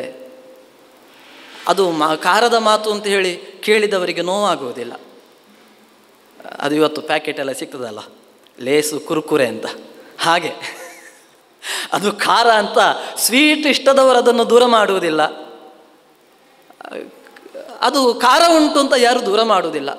ಅಂತಹ ಮಾತು ಈ ಶ್ರವಣ, ಭಾಗವತ ಶ್ರವಣ, ಅದು ಕಲವು ಕಿರೇಣ ಭಾಷಿತ ಅಂತ ಹೇಳ್ತಾರೆ. ನಮಗೆ ಅಷ್ಟಮಿ ಅಂತ ಬಂದಾಗ ಅದಕ್ಕೆ ಒಂದಷ್ಟು ಉಂಡೆಗಳು ಸ್ಪೆಷಲ್, ಚೌತಿ ಬಂದಾಗ ಆ ಮೋದಕ ಮಾಡಬೇಕು, ಮೂಡೆ ಮಾಡಬೇಕು, ಒಂದೊಂದು ಹಬ್ಬಕ್ಕೆ ಒಂದೊಂದು ಸ್ಪೆಷಲ್ ಇರ್ತದೆ. ಹಾಗೆಯೇ ಈ ಭಾಗವತ ಪುರಾಣ ಅಂತ ಹೇಳುವಂಥದ್ದು ಕಲಿಯುಗದ ಸ್ಪೆಷಲ್ ಅಂತೆ. ಕಲವು ಕೀರೇಣ ಭಾಷಿತಂ ಅಂತ ಹೇಳ್ತಾರೆ. ಕಲಿಯುಗದ ಮಲವನ್ನು ದೂರ ಮಾಡಲಿಕ್ಕೆ ನಮಗೆ ಅದು ಹೇಳಿದರೆ ಅರ್ಥ ಆಗ್ತದೋ ಇಲ್ಲೋ, ನಾವು ನಮ್ಮತನವನ್ನು ಮರೆತೇ ಬಿಟ್ಟಿದ್ದೇವೆ. ನಿಜವಾದ ಭಾರತೀಯರ ಜೀವನ ಯಾವುದು, ಭಾರತೀಯರ ವಿಚಾರ ಪದ್ಧತಿ ಏನು, ಅದನ್ನೆಲ್ಲವನ್ನು ಕೂಡ ನಾವು ಮರೆತು ಬಿಟ್ಟಿದ್ದೇವೆ. ಯಾಕೆ ಅಂತ ಕೇಳಿದರೆ, ಒಂದು ಕಾಲದಲ್ಲಿ ಭಾರತ ಸಮೃದ್ಧವಾಗಿತ್ತು, ಜನರಿಗೂ ಕೂಡ ಅತಿಯಾದ ಆಸೆ ಇರಲಿಲ್ಲ, ಜೀವನಕ್ಕೆ ಎಷ್ಟು ಬೇಕೋ ಅಷ್ಟನ್ನು ಸಂಪಾದನೆ ಮಾಡ್ತಾಯಿದ್ರು. ಮತ್ತು ಉಳಿದದ್ದು ಅಧ್ಯಯನ ಮತ್ತು ಧರ್ಮಾಚರಣೆ. ಅದು 4 ವರ್ಣಗಳುಂಟು, 4 ಆಶ್ರಮಗಳುಂಟು. ಆ ವರ್ಣಾಶ್ರಮದ ಧರ್ಮಗಳನ್ನು ಅವರವರ ಪಾಡಿಗೆ ಮಾಡ್ತಾಯಿದ್ರು. ಅತಿಯಾದ ಹಪಹಪಿಕೆ ಇರಲಿಲ್ಲ, ಯಾವುದಕ್ಕೂ ಕೊರತೆಯೂ ಇರಲಿಲ್ಲ. ಒಬ್ಬ ಗದ್ದೆಯಲ್ಲಿ ಬೇಸಾಯ ಮಾಡಿದಂದರೆ ಅದಕ್ಕೆ ಅವನು ಯಾವುದೇ ಕೆಮಿಕಲ್ ಅಥವಾ ಇನ್ಯಾವುದೇ ರಾಸಾಯನಿಕ ಗೊಬ್ಬರಗಳನ್ನು ಹಾಕಬೇಕಾಗಿರಲಿಲ್ಲ. ಸಹಜವಾಗಿ ಅವನ ಜೀವನಕ್ಕೆ ಎಷ್ಟು ಬೇಕೋ ಅದಕ್ಕಿಂತ ಹೆಚ್ಚು ಬರ್ತಾ ಇತ್ತು. ಆದರೆ ಕ್ರಮೇಣ ಆವಾಗ ಏನಾಗ್ತಿತ್ತು, ಎಲ್ಲರೂ ಬ್ರಾಹ್ಮಣರು ವೈದಿಕರೇ, ವೇದಾದಿಗಳ ಅಧ್ಯಯನ ಮಾಡದಂತಹ ಬ್ರಾಹ್ಮಣರೇ ಇಲ್ಲ. ಎಲ್ಲರೂ ಕೂಡ ವೇದಾಧ್ಯಯನ ಮಾಡ್ತಾಯಿದ್ರು, ಗಂಡಸರು ಹೆಂಗಸರು ಎಲ್ಲರೂ ಧಾರ್ಮಿಕರು, ವೈದಿಕರು. ಆದರೆ ಕ್ರಮೇಣ ಶ್ವಶ್ವ ಪಾಪೀಯ ದಿವಸ ಅಂತ ಮಹಾಭಾರತ ಹೇಳ್ತದೆ. ಪೃಥ್ವಿ ಗತಯೌವನ, ಭೂಮಿಗೆ ಯೌವನ ಅದು ಕಳೀತಾ ಬರ್ತಾ ಉಂಟಂತೆ. ದಿನದಿಂದ ದಿನಕ್ಕೆ ಭೂಮಿ ಅದು ಮುದುಕಿ ಆಗ್ತಾ ಉಂಟು, ಒಳ್ಳೆಯ ಫಲಗಳನ್ನು ಕೊಡುತ್ತಾ ಇಲ್ಲ. ನಾವು ಇವತ್ತು ಎಷ್ಟು ಸುಖದಲ್ಲಿ ಒಳ್ಳೆಯ ಕ್ಷಣದಲ್ಲಿದ್ದೇವೆಯೋ, ಇನ್ನೊಂದು ಬಾರಿ ಹುಟ್ಟಿದಾಗ ನಾವು ಇಷ್ಟು ಒಳ್ಳೆಯ ಜನ್ಮವನ್ನಾಗಲಿ, ಇಷ್ಟು ಒಳ್ಳೆಯ ಸಜ್ಜನರ ಸಂಘವನ್ನಾಗಲಿ, ಇಷ್ಟು ಒಳ್ಳೆಯ ಭಾಗವತ ಪುರಾಣ ಪ್ರವಚನ ಮಾಡುವಂತಹ ಜನರನ್ನಾಗಲಿ, ಹೇಳಿಸುವಂತಹ ಇಂತಹ ಒಂದು ಬ್ರಾಹ್ಮಣ ಸಂಘವನ್ನಾಗಲಿ ನಾವು ಕಾಣಲಿಕ್ಕೆ ಸಾಧ್ಯ ಇಲ್ಲ. ಇದು ಸತ್ಯದ ಮಾತು. ನಾವು ದಿನದಿಂದ ದಿನಕ್ಕೆ ಕೆಟ್ಟ ದಿನಗಳ ಕಡೆಗೆ ಹೋಗ್ತಾ ಇದ್ದೇವೆ. ಇದು ನಾನು ಹೇಳುವಂಥದ್ದಲ್ಲ, ವೇದವ್ಯಾಸರು ಎಚ್ಚರಿಸಿದ್ದು ನಮ್ಮನ್ನು. ಆದ್ದರಿಂದ ಶ್ವಕಾರ್ಯ ಮಧ್ಯ ಕುರುವೀತ ಅಂತ ಹೇಳಿದ್ದಾರೆ. ನಾಳೆ ಕೆಲಸವನ್ನು ಇವತ್ತೇ ಮಾಡಿ, ಪೂರ್ವಾನ್ನೇ ಚಾಪರಾನ್ನಿಕಂ, ಬೆಳಗ್ಗಿನ ಕೆಲಸವನ್ನು ಮಧ್ಯಾಹ್ನವೇ ಮಾಡಿ, ನಹಿ ಪ್ರತೀಕ್ಷತೆ ಮೃತ್ಯು ಕೃತಮಸ್ಯ ನವಾಕೃತಂ ಅಂತ. ಈ ನಮ್ಮ ಪರಿಸ್ಥಿತಿ ಹೀಗಿತ್ತು. ಆದರೆ ಕ್ರಮೇಣ ಮುಸ್ಲಿಮರ ದಾಳಿ ಆಯಿತು. ಆವಾಗ ಅನಿವಾರ್ಯವಾಗಿ ನಮ್ಮ ಸಂಪತ್ತನ್ನು ಕಳೆದುಕೊಂಡೆವು. ಬ್ರಿಟಿಷರು ಬಂದರು. ಆವಾಗ ಮತ್ತೆ ನಮ್ಮ ಬುದ್ಧಿಯನ್ನು ಕಳೆದುಕೊಂಡೆವು, ಸಂಪತ್ತನ್ನು ಕಳೆದುಕೊಂಡೆವು. ಜೀವನಕ್ಕೋಸ್ಕರ ಇತರ ವೃತ್ತಿಯನ್ನು ಆರಂಭ ಮಾಡಿದೆವು. ಈಗ ನಮಗೆ ವೃತ್ತಿಯೇ ಪ್ರಧಾನ ಆಯಿತು. ಆ ಬ್ರಿಟಿಷರು ಬಂದಾಗ ಜೀವಿಗೆಗೋಸ್ಕರ ಇತರ ವೃತ್ತಿಯನ್ನು ಮಾಡಿಕೊಂಡು ನಮ್ಮ ವೇದಾದಿ ಶಾಸ್ತ್ರಗಳನ್ನು ಅಧ್ಯಯನ ಮಾಡ್ತಾ, ಧರ್ಮಾಚರಣೆಗಳನ್ನು ಮಾಡ್ತಾ ಬದುಕ್ತಾ ಇದ್ದೆವು. ಈಗ ದಿನದಿಂದ ದಿನಕ್ಕೆ ನಾವು ಬದುಕುವುದೇ ದುಸ್ತರ ಆಗ್ತಾ ಇದೆ. ಆದ್ದರಿಂದ ನಮ್ಮ ನಿಜವಾದ ಜೀವನ ಲಕ್ಷ್ಯ ಅದು ಬೇರೆಯೇ. ಹೇಳ್ತಾರಲ್ಲ, ಅಲ್ಲಿ ಇದೆ ನಮ್ಮ ಮನೆ, ಇಲ್ಲಿ ಬಂದೆ ಸುಮ್ಮನೆ ಅಂತ. ಯದ್ಯಪಿ ನಮ್ಮ ಲಕ್ಷ್ಯ ಬೇರೆಯೇ. ಅದು ಯಾವುದು ಅಂತ ಕೇಳಿದರೆ ಮೋಕ್ಷ. ಮೋಕ್ಷಕ್ಕೋಸ್ಕರ ಶ್ರವಣ ಮಾಡಬೇಕು, ಮನನ ಮಾಡಬೇಕು, ಧ್ಯಾನ ಮಾಡಬೇಕು, ದೇವರ ಆರಾಧನೆಯನ್ನು ಮಾಡಬೇಕು. ನಮ್ಮದು ಇವತ್ತು ದೇವರ ಆರಾಧನೆ ಅದು ಜೀವನದ ಒಂದು ಏಕದೇಶ. ಯಾವತ್ತೋ ಒಂದು ದಿನ ಅಥವಾ ದಿನದಲ್ಲಿ ಒಂದು ಚಿಕ್ಕ ಪುಟ್ಟ ಗಳಿಗೆಯಲ್ಲಿ ಆಗಲಿ ಅಷ್ಟಾದರೂ ಉಳಿಸಿಕೊಂಡದ್ದು ಅದು ನಮ್ಮ ಅದೃಷ್ಟ. ಆದರೆ ನಾವು ದಿನದಿಂದ ದಿನಕ್ಕೆ ನಿಜವಾದ ಲಕ್ಷ್ಯವನ್ನು, ನಿಜವಾದ ಜೀವನವನ್ನು ಮರೆತು ಬೇರೆ ಕಡೆ ಹೋಗ್ತಾ ಇದ್ದೇವೆ. ಆ ಲಕ್ಷ್ಯವನ್ನು ನೆನಪು ಮಾಡಲಿಕ್ಕೆ, ಮತ್ತೆ ನಮಗೆ ನಮ್ಮ ದಾರಿಯನ್ನು ಹಿಡಿಸಲಿಕ್ಕೆ ಇಂತಹ ಭಾಗವತ ಸಪ್ತಾಹ ಅದು ನಿರಂತರ ಆಗಬೇಕು. ಎಲ್ಲರಲ್ಲಿಯೂ ಕೂಡ ನನ್ನ ಕಳಕಳಿಯ ಪ್ರಾರ್ಥನೆ, ಇಂತಹ ಜ್ಞಾನ ಸತ್ರ, ಒಳ್ಳೆಯ ತಿಳಿದವರು ಎಲ್ಲಿ ಉಪನ್ಯಾಸಗಳನ್ನು ಮಾಡ್ತಾರೆ ಅಲ್ಲಿ ನಾವು ತೊಡಗಿಕೊಳ್ಳೋಣ. ತೊಡಗಿಕೊಂಡ್ರೆ ನಮ್ಮ ಮನಸ್ಸು ಮತ್ತೆ ಪುನಃ ಪುನಃ ಜಾಗೃತವಾಗಿ ನಮ್ಮನ್ನು ಸರಿದಾರಿಯಲ್ಲಿ ಕೊಂಡೊಯ್ಯಲಿಕ್ಕೆ ಪ್ರೇರಣೆಯನ್ನು ಕೊಡ್ತದೆ. ಈ ಬ್ರಾಹ್ಮಣ ಶಿವಳ್ಳಿ ಬ್ರಾಹ್ಮಣ ಸಂಘದ ಈ ಕಾರ್ಯ ಅದು ನಾನು ಹೊಗಳಿಕೋಸ್ಕರ ಹೇಳುವುದಲ್ಲ, ನನಗೆ ಹೊಗಳಿಕ್ಕೂ ಬರುವುದಿಲ್ಲ. ಆದರೆ ಯದ್ಯಪಿ ತುಂಬ ಶ್ಲಾಘನೀಯ, ತುಂಬ ಶ್ಲಾಘನೀಯ. ಯಾಕೆ ಗೊತ್ತಾ? ಇತ್ತೀಚೆಗೆ ನನಗೊಂದು ಆಮಂತ್ರಣ ಪತ್ರಿಕೆ ಬಂತು. ಏನು ಆಮಂತ್ರಣ ಪತ್ರಿಕೆ ಅಂದರೆ, ಆಟಿಡೊಂಜಿ ದಿನ, ಇನ್ನು ಕೆಸರುಡೊಂಜಿ ದಿನ. ಯಾಕೆ? ಉಳಿದವರು ಮಾಡ್ತಾರೆ, ನಾವು ಕೂಡ ಮಾಡೋದು. ಯದ್ಯಪಿ ಮನುಸ್ಮೃತಿಕಾರರು ಏನು ಹೇಳಿದ್ದಾರೆ ಗೊತ್ತಾ? ಏತದ್ದೇಶ ಪ್ರಸೂತಸ್ಯ ಸಕಾಶಾದಗ್ರಜನ್ಮನಃ ಸ್ವಂ ಸ್ವಂ ಪ್ರವೃತ್ತಿಂ ಶಿಕ್ಷೇರನ್ ಪೃಥಿವ್ಯಾಂ ಸರ್ವಮಾನವಾಹ ಅಂತ. ಈ ನೆಲದಲ್ಲಿ ಹುಟ್ಟಿದಂತಹ ಬ್ರಾಹ್ಮಣ ಉಳಿದೆಲ್ಲರಿಗೂ ಕೂಡ ಆದರ್ಶ ಅಂತ. ಉಳಿದವರೆಲ್ಲರೂ ಕೂಡ ಒಬ್ಬ ಬ್ರಾಹ್ಮಣ ಹೇಗೆ ಜೀವನ ಮಾಡ್ತಾ ಇದ್ದಾನೆ ಅಂತ ನೋಡಿ ಕಲಿಯುವಂತಹ ದಿನಗಳಿತ್ತು ಅಂತ. ನಾವಿವತ್ತು ಬೇರೆಯವರು ಮಾಡ್ತಾರೆ ಅಂತ ನಾವು ಕೂಡ ಮಾಡೋದು. ಆ ಆಮಂತ್ರಣ ಪತ್ರಿಕೆಯಲ್ಲಿ ಇನ್ನೊಂದು ವಿಶೇಷ ಇತ್ತು. ಏನು ಗೊತ್ತಾ? ವಿಶೇಷ ಸೂಚನೆ. ಕಾರ್ಯಕ್ರಮದ ಕೊನೆಯಲ್ಲಿ ಗಟ್ಟಿ ಫಲಾರ, ಸುಳ್ಳು ಹೇಳ್ತಾ ಇಲ್ಲ, ಗಟ್ಟಿ ಫಲಾರ. ದೇವರೇ, ಫಲಾರ ಮಾಡಲಿಕ್ಕೆ ಎಲ್ಲರೂ ಸಂಘ ಕಟ್ಟಬೇಕಾ? ಅವರವರ ಮನೆಯಲ್ಲಿ ಬೇಯುವುದಿಲ್ವಾ? ಅಲ್ಲ, ಇವಾಗ ಹೋಟೆಲಿಗೆ ಹೋಗೋದವರು ಬಹಳ ಕಡಿಮೆ. ಅದಕ್ಕೋಸ್ಕರ ಸಂಘಟನೆ ಬೇಕಾ? ನಾವೆಲ್ಲ ಒಟ್ಟು ಸೇರಿ ಒಂದು ಒಳ್ಳೆಯ ವಿಚಾರ ಮಾಡಬೇಕೇ ಹೊರತು ಇದಕ್ಕೋಸ್ಕರ ಸಂಘ ಬೇಕಾ? ಅಷ್ಟೇ ಅಲ್ಲ, ಮತ್ತೆ ಮೆನು. ದೇವರೇ, ಅದರಲ್ಲಿ ಮತ್ತೆ ಯಾವ ಯಾವ ಐಟಮನ್ನು ಯಾವ ಯಾವ ವಲಯದವರು ಹಂಚಿಕೊಳ್ತಾರೆ, ಜವಾಬ್ದಾರಿ ಯಾರದ್ದು ಅಂತ. ಸ್ವಾಮಿ, ತಿಂದದ್ದು ನಾಳೆ ಬೆಳಗ್ಗೆ ಎಲ್ಲಿ ಸೇರ್ತದೆ? ಗುಂಡಿಗೆ ಹೋಗಿ ಸೇರ್ತದೆ. ಏನಾದರೂ ಪ್ರಯೋಜನ ಉಂಟಾ? ನೀವು 7 ದಿನದಿಂದ ಕೇಳ್ತಾ ಇದ್ದೀರಿ, ಏನಾಯಿತು? ತಿಂದದ್ದು ಮಲವಾಗಿ ಹೋಗ್ತದೆ, ನೀವು ಕಿವಿಯಲ್ಲಿ ತಿಂದದ್ದು ಶುಕಾಚಾರ್ಯರ ಪರೀಕ್ಷಿತ ರಾಜರ ಹೇಳ್ತಾರೆ ಇದು ರಸಾಯನ ಅಂತ. ಪರೀಕ್ಷಿತ್ ರಾಜರಿಗೆ 7 ದಿನ, ನಾವು ದಿನ ಸಂಜೆಗೆ ಬಂದು ಸಂಜೆಗೆ ಹೋಗುವವರು. ಪರೀಕ್ಷಿತ ರಾಜರು ಮೊದಲ ದಿನದಿಂದ ಕೇಳಲಿಕ್ಕೆ ಕೂತವರು ಕೊನೆ 7ನೇ ದಿನ ತನಕನೂ ಕೂಡ ನಾನ್ ಸ್ಟಾಪ್, ಹೇಳುವವ್ರದ್ದು ನಾನ್ ಸ್ಟಾಪ್, ಕೇಳುವವ್ರದ್ದು ನಾನ್ ಸ್ಟಾಪ್. ಏನು ಊಟ ಏನಿರಲಿಲ್ಲ. ಹಸಿವೆ ಆಗ್ತಿಲ್ಲ, ಊಟ ಆಗ್ತಿಲ್ಲ ಅಂತ ಕೇಳಿದರೆ ಇಲ್ಲ, ನಾನು ಕಿವಿಯಿಂದ ನಿಮ್ಮ ಭಾಗವತ ರಸಾಯನವನ್ನು ಕುಡಿದಿದ್ದೇನೆ, ನನಗೆ ಹಸಿವೆ ಇಲ್ಲ ಅಂತ ಹೇಳ್ತಾರೆ. ಅಂತಹ ಒಂದು ಅದ್ಭುತವಾದಂತಹ ಭಾಗವತ ಬಿಟ್ಟು ಇನ್ಯಾವುದರಿಂದಲೂ ಕೂಡ ಇಂತಹ ಒಂದು ಒಳ್ಳೆಯ ಕ್ಷಣಗಳು ಬರಲಿಕ್ಕೆ ಸಾಧ್ಯ ಇಲ್ಲ. ಅಂತಹ ಒಂದು ಒಳ್ಳೆಯ ಕಾರ್ಯಕ್ರಮ ಈ ವೇದಿಕೆಯಲ್ಲಾಗಿದೆ. ಈ ನಿಟ್ಟಿನಲ್ಲಿ ಈ ಹಿಂದೆ ಗುರುವಂದನಾ ಕಾರ್ಯಕ್ರಮ ಆಯಿತು.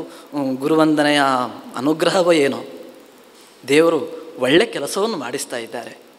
ಇಂತಹ ಒಳ್ಳೆಯ ಕೆಲಸ ಅದು ನಿರಂತರವಾಗಿ ಇರಲಿ.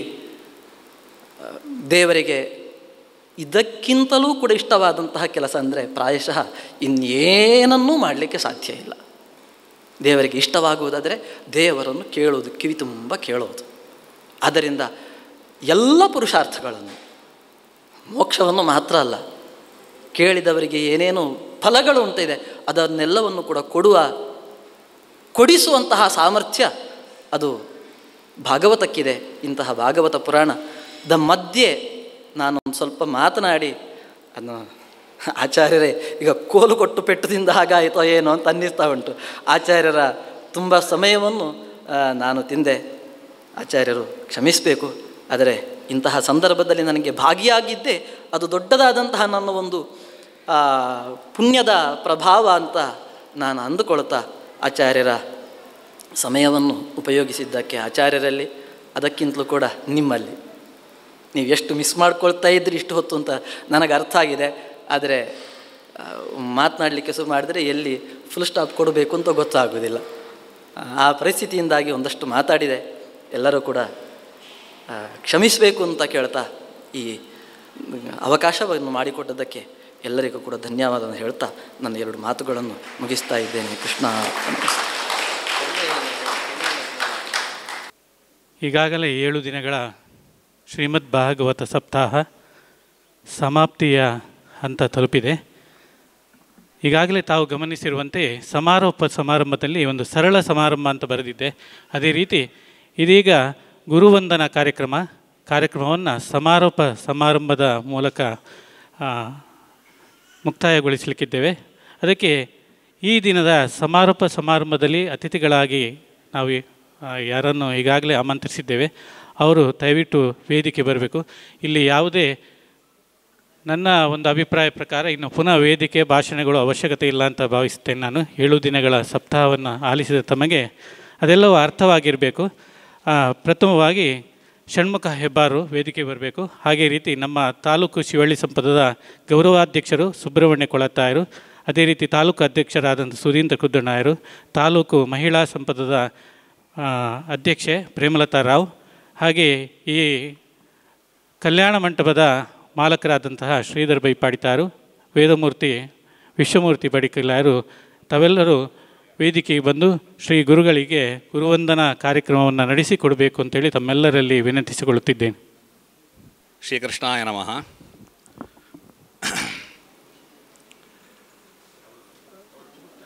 ಗುರುವಂದನಾ ಕಾರ್ಯಕ್ರಮದಲ್ಲಿ ಗುರುಗಳ ಬಗ್ಗೆ ಒಂದೆರಡು ಮಾತಾಡಬೇಕು ಅಂತ ನಿಂತಿದ್ದೇನೆ. ಭೋಗಜೀವನದಲ್ಲಿರ್ತಕ್ಕಂತಹ ನಮಗೆ ಶ್ರೀಮದ್ ಭಾಗವತ ಸಪ್ತಾಹದಲ್ಲಿ ಒಂದು ಭಾಗ ಆಗ್ತಕ್ಕಂಥ ಸಂದರ್ಭದಲ್ಲಿ ಭಾಗವತದಿಂದಾಗಿ 3 ಮುಖ್ಯ ಪ್ರಯೋಜನಗಳು ಅಂತ ಮೊನ್ನೆ ನೋಡಿದ್ದೇವೆ ನಾವು. ನನಗೂ ಕೂಡ 3 ಪ್ರಯೋಜನ ಆಯಿತು ಅಂತ ಅನ್ನಿಸ್ತು ಇಷ್ಟು ದಿವಸ ಭಾಗವತವನ್ನು ಕೇಳಿದಾಗ. ಯಾರು ಬೇಜಾರು ಮಾಡಬೇಡಿ, ನನಗೆ ಸ್ವಲ್ಪ ನೇರವಾಗಿ ಹೇಳುವಂಥ ಅಭ್ಯಾಸ. ಏನು ಅಂತ ಕೇಳಿದರೆ, ಒಂದು ಈ ಇಷ್ಟು ದಿವಸ ಭಾಗವತನ ಕೇಳಿದಾಗ ತುಂಬ ಕಳ್ಕೊಂಡಿದ್ದೇನೆ ಅಂತ ಅನ್ನಿಸ್ತು. ಅವರ ಹತ್ರ ನಾವು ಹೋಗಿ ಮಾತಾಡಬೇಕಾದ್ರೆ ನಾವು ಅವರು ಡೇಟ್ ಹೇಳಿದಾಗಲೇ ಆ ಸಂದರ್ಭದಲ್ಲಿ ಪೂರ್ವ ನಿಗದಿಯಾಗಿ ಎಲ್ಲ ಕಾರ್ಯಕ್ರಮಗಳಿತ್ತು ನನಗೆ ಆ ದಿವಸದಲ್ಲಿ. ಪುರುಸೊತ್ತು ಅದೊಂದು ಪೂರ್ವ ಅಂತ ಹೇಳಿದರೆ ದೊಡ್ಡ ಸೊತ್ತು ಬರುವಂಥ ಒಂದು ವ್ಯವಸ್ಥೆ ಇತ್ತು, ಅದನ್ನೆಲ್ಲ ಕಳ್ಕೊಂಡಿದ್ದೇನೆ ಅಂತೇಳಿ ಇಲ್ಲಿ ಭಾಗ ಆಗಬೇಕಾದ್ರಿಂದಾಗಿ. ಮತ್ತೊಂದು, ನಮ್ಮ ಸಂತೋಷವನ್ನು ಕೂಡ ಕಸಿದುಕೊಂಡಿದ್ದಾರೆ ಅಂತೇಳಿ ಅನ್ನಿಸ್ತು ನನಗೆ. ಮತ್ತೊಂದು, ನಮ್ಮ ಸಂಸಾರ ಕೂಡ ಸ್ವಲ್ಪ ಹಾಳಾಯ್ತೇನೋ ಅಂಥೇಳಿ ಆ ಭಾವನೆ ಕೂಡ ನನಗೆ ಬಂತು. ತಲೆಬಿಸಿ ಮಾಡಬೇಡಿ, ಅದನ್ನು ವಿವರಿಸಿ ಹೇಳ್ತೇನೆ. ಅಂದರೆ ಕಳ್ಕೊಂಡಿದ್ದು ಹೌದು, ನಾವು ಇಷ್ಟು ವರ್ಷ ಈ ಗುರುಗಳನ್ನು ಕಳ್ಕೊಂಡಿದ್ದೇವಲ್ಲ ಅಂತ ಹೇಳಿ ಭಾವನೆ ಬಂತು ನನಗೆ. ಯಾವಾಗಲೂ ಆಗಬೇಕಿತ್ತು, ಇಷ್ಟು ಸಮಯ ತಡ ಆಯಿತು ಅಂತ. ಅಷ್ಟು ಮಾತ್ರ ಅಲ್ಲ, ಅವರ ಭಾಗವತನ್ನು ಕೇಳಬೇಕಾದ್ರೆ ನಮ್ಮನ್ನು ನಾವೇ ಕಳ್ಕೊಂಡಿದ್ದೇವೆ, ಅದರಿಂದ ಪೂರ್ತಿ ಕಳ್ಕೊಂಡಿದ್ದೇನೆ ಅಂತೇಳಿ, ಏನು ಉಳಿದಿಲ್ಲ ಅಂತೇಳಿ. ಮತ್ತೊಂದು ಸಂತೋಷ ಕಸ್ಕೊಂಡ್ರು ಅಂತೇಳಿ. ಅದು ಹೇಗೆ ಅಂತ ಕೇಳಿದರೆ, ಶಾಸ್ತ್ರದಲ್ಲಿ ಮಾತಿದೆ, ನಮಗೆಲ್ಲ ಸಂತೋಷ ಆಗೋದು ಹೇಗೆ ಅಂತ ಕೇಳಿದರೆ, ಈ ಸ್ತ್ರೀಯರಿಗೆ ಭಾರದಿಂದ, ಸ್ತ್ರೀಯಾಹ ಭಾರೇಣ ತುಷ್ಯಂತಿ ಅಂತ, ಅಂದರೆ ಗರ್ಭವನ್ನು ಧರಿಸಿದಾಗ, ಭಾರವನ್ನು ಧರಿಸಿದಾಗ ಅವರಿಗೆ ತುಂಬ ಸಂತೋಷ ಆಗ್ತದಂತೆ. ಗಾವಹ ಸ್ವಚ್ಛಂದ ಚಾರತಃ, ಗೋವುಗಳು ಸ್ವಚ್ಛಂದವಾಗಿ ಮೇಲಿಕ್ಕೆ ಹೋದಾಗ ಅವಳಿಗೆ ಸಂತೋಷ ಆಗ್ತದೆ. ಕುಂಜರಾಹ ಪಾಂಸು ವರ್ಷೇಣ, ಆನೆಗಳು ಧೂಳನ್ನು ಮೈ ಮೇಲೆ ಹಾಕಿ, ಸ್ನಾನ ಆದಮೇಲೆ ಧೂಳನ್ನು ಮೈ ಮೇಲೆ ಹಾಕ್ಕೊಂಡಾಗ ಸಂತೋಷ ಆಗ್ತದಂತೆ. ಬ್ರಾಹ್ಮಣೋ ಪರನಿಂದಯ ಅಂತ, ಬ್ರಾಹ್ಮಣರಿಗೆ ಸಂತೋಷ ಯಾವುದರಿಂದ ಅಂತ ಕೇಳಿದರೆ, ಇನ್ನೊಬ್ಬರನ್ನು ನಿಂದನೆ ಮಾಡಿದಾಗಲೇ ಸಂತೋಷ. ಆದರೆ 7 ದಿವಸದಲ್ಲಿ ಸಾಮಾನ್ಯ ಒಂದು ಇಷ್ಟು ಗಂಟೆಗಳ ಕಾಲ ಆ ಸಂತೋಷವನ್ನು ಆಚಾರ ಕರ್ಸ್ಕೊಂಡ್ಬಿಟ್ರು ನಮ್ಮದು. ಅದರಿಂದಾಗಿ ಆ ಒಂದು ಸಂತೋಷವನ್ನು ಕೂಡ, ನಮ್ಮೆಲ್ಲರ ಸಂತೋಷವನ್ನು ಕಸ್ಕೊಂಡಿದ್ದಾರೆ. ಇನ್ನೊಂದು, ಸಂಸಾರ ಹಾಳು ಮಾಡಿದ್ದು. ಸಮ್ ಅಂತೇಳಿ ಹೇಳಿದರೆ ಸಂಸ್ಕೃತದ ಶಬ್ದ ಹೌದು, ಆದರೆ ಇಂಗ್ಲೀಷಲ್ಲಿ ಕೂಡ ಸಮ್ ಅಂತೇಳಿದೆ. ಸಮ್ ಅಂತೇಳಿದರೆ ಸ್ವಲ್ಪ ಅಂತ, ಸ್ವಲ್ಪವೇ ಸಾರ ಇರುವಂಥದ್ದು ಸಂಸಾರ ಅಂತ. ಆದರೆ ಆಚಾರ್ಯರ ಈ ಒಡನಾಟದಿಂದಾಗಿ ನಮ್ಮ ಸಂಸಾರದಲ್ಲಿ ಸ್ವಲ್ಪ ಸಾರ ಅಲ್ಲ, ತುಂಬ ಸಾರ ಉಂಟು ಅಂತೇಳಿ ನಿಜವಾದ ಅಂದರೆ ಇಂಗ್ಲೀಷಿನ ಆ ಸಂಸಾರ ಶಬ್ದ ಹಾಳು ಮಾಡಿದರು. ಒಳ್ಳೆಯ ಸಂಸ್ಕೃತದ ಸಂಸಾರ ಶಬ್ದವನ್ನು ನಮಗೆ ಕೊಟ್ಟರು. ಅದು ಯಾಕೆ ಅಂತ ಕೇಳಿದರೆ, ಆರಂಭದಲ್ಲಿ ನಮ್ಮ ಮಡದಿ ಬಂದಿದ್ದಾಳಿಲ್ಲೋ ಗೊತ್ತಿಲ್ಲ, ನಾನು ನೋಡಲಿಲ್ಲ, ಅಂತೂ ಹೇಳ್ತಾ ಇದ್ದೇನೆ. ಆಚಾರ್ಯರು ನಮಗೆ ಒಂದು ವಸ್ತ್ರವನ್ನು ಕೊಟ್ಟಿದ್ದರು. ಎಷ್ಟು ಬದಲಾವಣೆ ಆಯಿತು ಅಂತ ಕೇಳಿದರೆ, ಈ ಆಚಾರ್ಯರ ಪ್ರವಚನದಿಂದಾಗಿ ನಾವೆಲ್ಲ ಇಸ್ತ್ರಿ ಅಂಗಡಿಗೆ ಕೊಡ್ತಾಯಿದ್ವಿ, ಇಸ್ತ್ರಿ ಹಾಕಲಿಕ್ಕೆ ವಸ್ತ್ರವನ್ನು. ಆದರೆ ಬೇಡ ಅಂಥೇಳಿ ಅವಳೇ ಸ್ವಯಂ ಆಗಿ ಇಸ್ತ್ರಿಯನ್ನು ಹಾಕಿದ್ದಾಳೆ. ಅದರಿಂದಾಗಿ ತುಂಬ ಬದಲಾವಣೆಗಳು ನಮ್ಮ ಸಂಸಾರದಲ್ಲಿ ಬಂದಿದೆ. ಇನ್ನು ನಾಳೆಗೆ ನನ್ನ ವಸ್ತ್ರಕ್ಕೆ ಅವಳು ಹಾಗೆ ಮಾಡ್ತಾಳೆ ಅಂತೇಳಿ ವಿಶ್ವಾಸ ಉಂಟು. ಅದರಿಂದಾಗಿ ಒಳ್ಳೆಯ ಸಂಸಾರವನ್ನು ನಮಗೆ ಕೊಟ್ಟಿದ್ದಾರೆ, ಆ ಕೆಟ್ಟ ಅರ್ಥವನ್ನು ಹೋಗಲಾಡಿಸಿದ್ದಾರೆ ಅಂತ. ಹೀಗೆ ಇಂತಹ ಆಚಾರ್ಯರು ಈಗಾಗಲೇ ಜ್ಯೋತಿಷ್ಯ ಒಂದು ಆರಂಭದಲ್ಲಿ ಒಂದು ಮಾತು ಹೇಳಿದರು ಪ್ರವಚನದಲ್ಲಿ. ಜ್ಯೋತಿಷ್ಯ ಹೇಳಿದ್ದು ಸತ್ಯ ಆಯಿತು ಅಂತ. ಕೂಡಲೇ ಅಲ್ಲಿ ಕೂತ ನನಗೆ ಖುಷಿಯಾಯಿತು. ಮೇಲ್ಗಡೆ ಹೋಗಿ ಮತ್ತೆ ಶೀಟ್ ತಾಗಿದಾಗಲೇ ಗೊತ್ತಾಗಿದ್ದು, ನಾನು ತುಂಬ. ಆಮೇಲೆ ಕೆಳಗೆ ರಪ್ಪ ಬಿದ್ದೆ, ಅಷ್ಟು ಮೇಲೆಯಿಂದ ಬಿದ್ದ ಮೇಲೆ ಯೋಚನೆ ಮಾಡಿದಾಗ ಗೊತ್ತಾಯಿತು ನನಗೆ. ನಾವು ಜ್ಯೋತಿಷ್ಯ ಹೇಳ್ತೇವೆ, ಆದರೆ ಆಚಾರ್ಯರು ಮೊನ್ನೆ ಕೇಳಲ್ಪಟ್ಟೆ, ಒಬ್ಬರ ಮನೆಗೆ ಹೋದಾಗ ನಾವೆಲ್ಲ ತುಂಬ ತಿರುಗಿಸಿ ಜ್ಯೋತಿಷ್ಯ ಹೇಳೋದು. ಆಚಾರ್ಯರು ಏನನ್ನೂ ತಿರುಗಿಸಿದಾನೆ, ಆ ಮನೆಯವರನ್ನು ನೋಡಿ ನಿಮಗೇನೋ ಒಂದು ಸಮಸ್ಯೆ ಇದೆ, ಕಷ್ಟ ಇದೆ ಅಂತೇಳಿ ಹೇಳಿ ಅವರಿಗೆ ಬೇಕಾದ ಪರಿಹಾರವನ್ನು ಕೂಡ, ನಮಗೆ ಇಷ್ಟು ದೊಡ್ಡ ಲಿಸ್ಟ್ ನಾವು ಕೊಡ್ತೇವೆ, ನಮಗೆಲ್ಲ ಸ್ವಲ್ಪ ಲಾಸ್ ಮಾಡಿದರು, ಆದರೂ ತೊಂದರೆ ಇಲ್ಲ. ಅಂತೂ ಅವರಿಗೆ ತಿರುಗಿಸಿದಾನೆ ಒಂದೊಳ್ಳೆಯ ಜ್ಯೋತಿಷ್ಯ ಮಾರ್ಗವನ್ನು. ಆ ಜ್ಯೋತಿ ನನಗೆ ಅನಿಸಿದ್ದು, ಅವರು ಸೂರ್ಯ ಆಗಿದ್ದರೆ ಆ ಜ್ಯೋತಿ ಎದುರು ನಾವು ಮಿಂಚು ಹುಳು ಮಾತ್ರ ಅಂಥೇಳಿ. ಆ ಸ್ಪಷ್ಟ ಅರ್ಥವನ್ನು ಇಷ್ಟು ದಿವಸ ಪ್ರವಚನ ಕೇಳಿದಾಗ ನನಗೆ ಅನುಭವಕ್ಕೆ ಬಂದದ್ದು. ನಮ್ಮ ಜ್ಯೋತಿ ಅಂಥದ್ದು ಅಲ್ಲ, ಆ ಜ್ಯೋತಿಯ ಮುಂದೆ ಅಂತೇಳಿ ಹೇಳಿ. ಅಂಥ ಆಚಾರ್ಯರನ್ನು ನಾವು ಇವತ್ತು ಶಿವಳ್ಳಿ ಸಂಪದ ಆರಂಭದಲ್ಲಿ ಸ್ವಲ್ಪ ಗೊಂದಲಗಳಿತ್ತು. ಇದೆಲ್ಲ ನಮ್ಮ ಕಾರ್ಯಕ್ರಮಗಳು ನಮ್ಮವರಲ್ಲಿ ಇರಬೇಕಲ್ಲ, ಹೊರಗಡೆ ಹೋಗುವಂಥದ್ದು ಅಂತ ಒಂದು ಸ್ವಲ್ಪ ಗೊಂದಲ. ಅಂದರೆ ಒಂದು ಕತೆ, ಗುರುಗಳು ವಿಶ್ವೇಶತೀರ್ಥ ಗುರುಗಳು ಹೇಳ್ತಾ ಇದ್ದ ಒಂದು ಕತೆ ನನಗೆ ನೆನಪಾಗ್ತದೆ. ಒಂದು ಹದ್ದು ಅಂತ ಹೇಳಿದಾಗ ಆಚಾರ್ಯರು ಆ ಕಥೆಯನ್ನು ಹೇಳಿದ್ರು ಅಂತ ಆಗ ನನಗೆ ತಲೆಬಿಸಿ ಆಯಿತು. ಮತ್ತು ಹೇಳಿಲ್ಲ ಅಂತ ಖುಷಿ ಆಯಿತು, ನಾನು ರೆಡಿ ಮಾಡ್ಕೊಂಬಂದಿದ್ದೆ. ಒಬ್ಬ ರಾಜ ಇದರ ಮಹಡಿಯ ಮೇಲೆ ಕೂತ್ಕೊಂಡು ಒಂದು ಸಂಜೆ ಹೊತ್ತಿನಲ್ಲಿ ಆಕಾಶವನ್ನು ನೋಡ್ತಾ ಇದ್ದಂತೆ. ಒಂದು ಹದ್ದು ಆಹಾರವನ್ನು ಹಿಡ್ಕೊಂಡು ಹಾರ್ತಾ ಇತ್ತಂತೆ. ಅದು ಆಹಾರ ತುಂಬ ದೊಡ್ಡವದ್ದು, ತನ್ನ ಹದ್ದಿಗೆ ಅದನ್ನು ಹಿಡ್ಕೊಳ್ಳುವಷ್ಟು ಸಾಮರ್ಥ್ಯ ಇರಲಿಲ್ಲ. ಹಾರ್ತಾ ಹಾರ್ತಾ ಇನ್ನೊಂದು ಹದ್ದು ಅಟ್ಯಾಕ್ ಮಾಡಲಿಕ್ಕೆ ಬಂತು ಆಹಾರಕ್ಕೆ. ಇದಕ್ಕೆ ತಾನು ಆಹಾರವನ್ನು ಹಿಡ್ಕೊಂಡು ಅದರಿಂದ ತಪ್ಪಿಸಿಕೊಳ್ಳಲಿಕ್ಕೆ ಸಾಧ್ಯ ಇಲ್ಲ ಅಂತೇಳಿ ಹೇಳಿ ಆ ಆಹಾರವನ್ನು ಅಲ್ಲೇ ಕೆಳಗಡೆ ಬಿಸಾಕಿ ತಾನು ಮುಂದಕ್ಕೆ ಹೋಯ್ತಂತೆ. ಈ ಹದ್ದು ಪುನಃ ಆಹಾರವನ್ನು ಹೆಕ್ಕಿಕೊಳ್ತು, ಇನ್ನೊಂದು ಹದ್ದು ಬಂತು. ಹೀಗೆ ಒಂದು 2-3 ಹದ್ದುಗಳು ಈ ರೀತಿಯ ಪ್ರಕರಣವನ್ನು ನೋಡಿದಾಗ ರಾಜನಿಗೆ ಒಂದು ವಿಷಯ ಹೊಳಿತಂತೆ.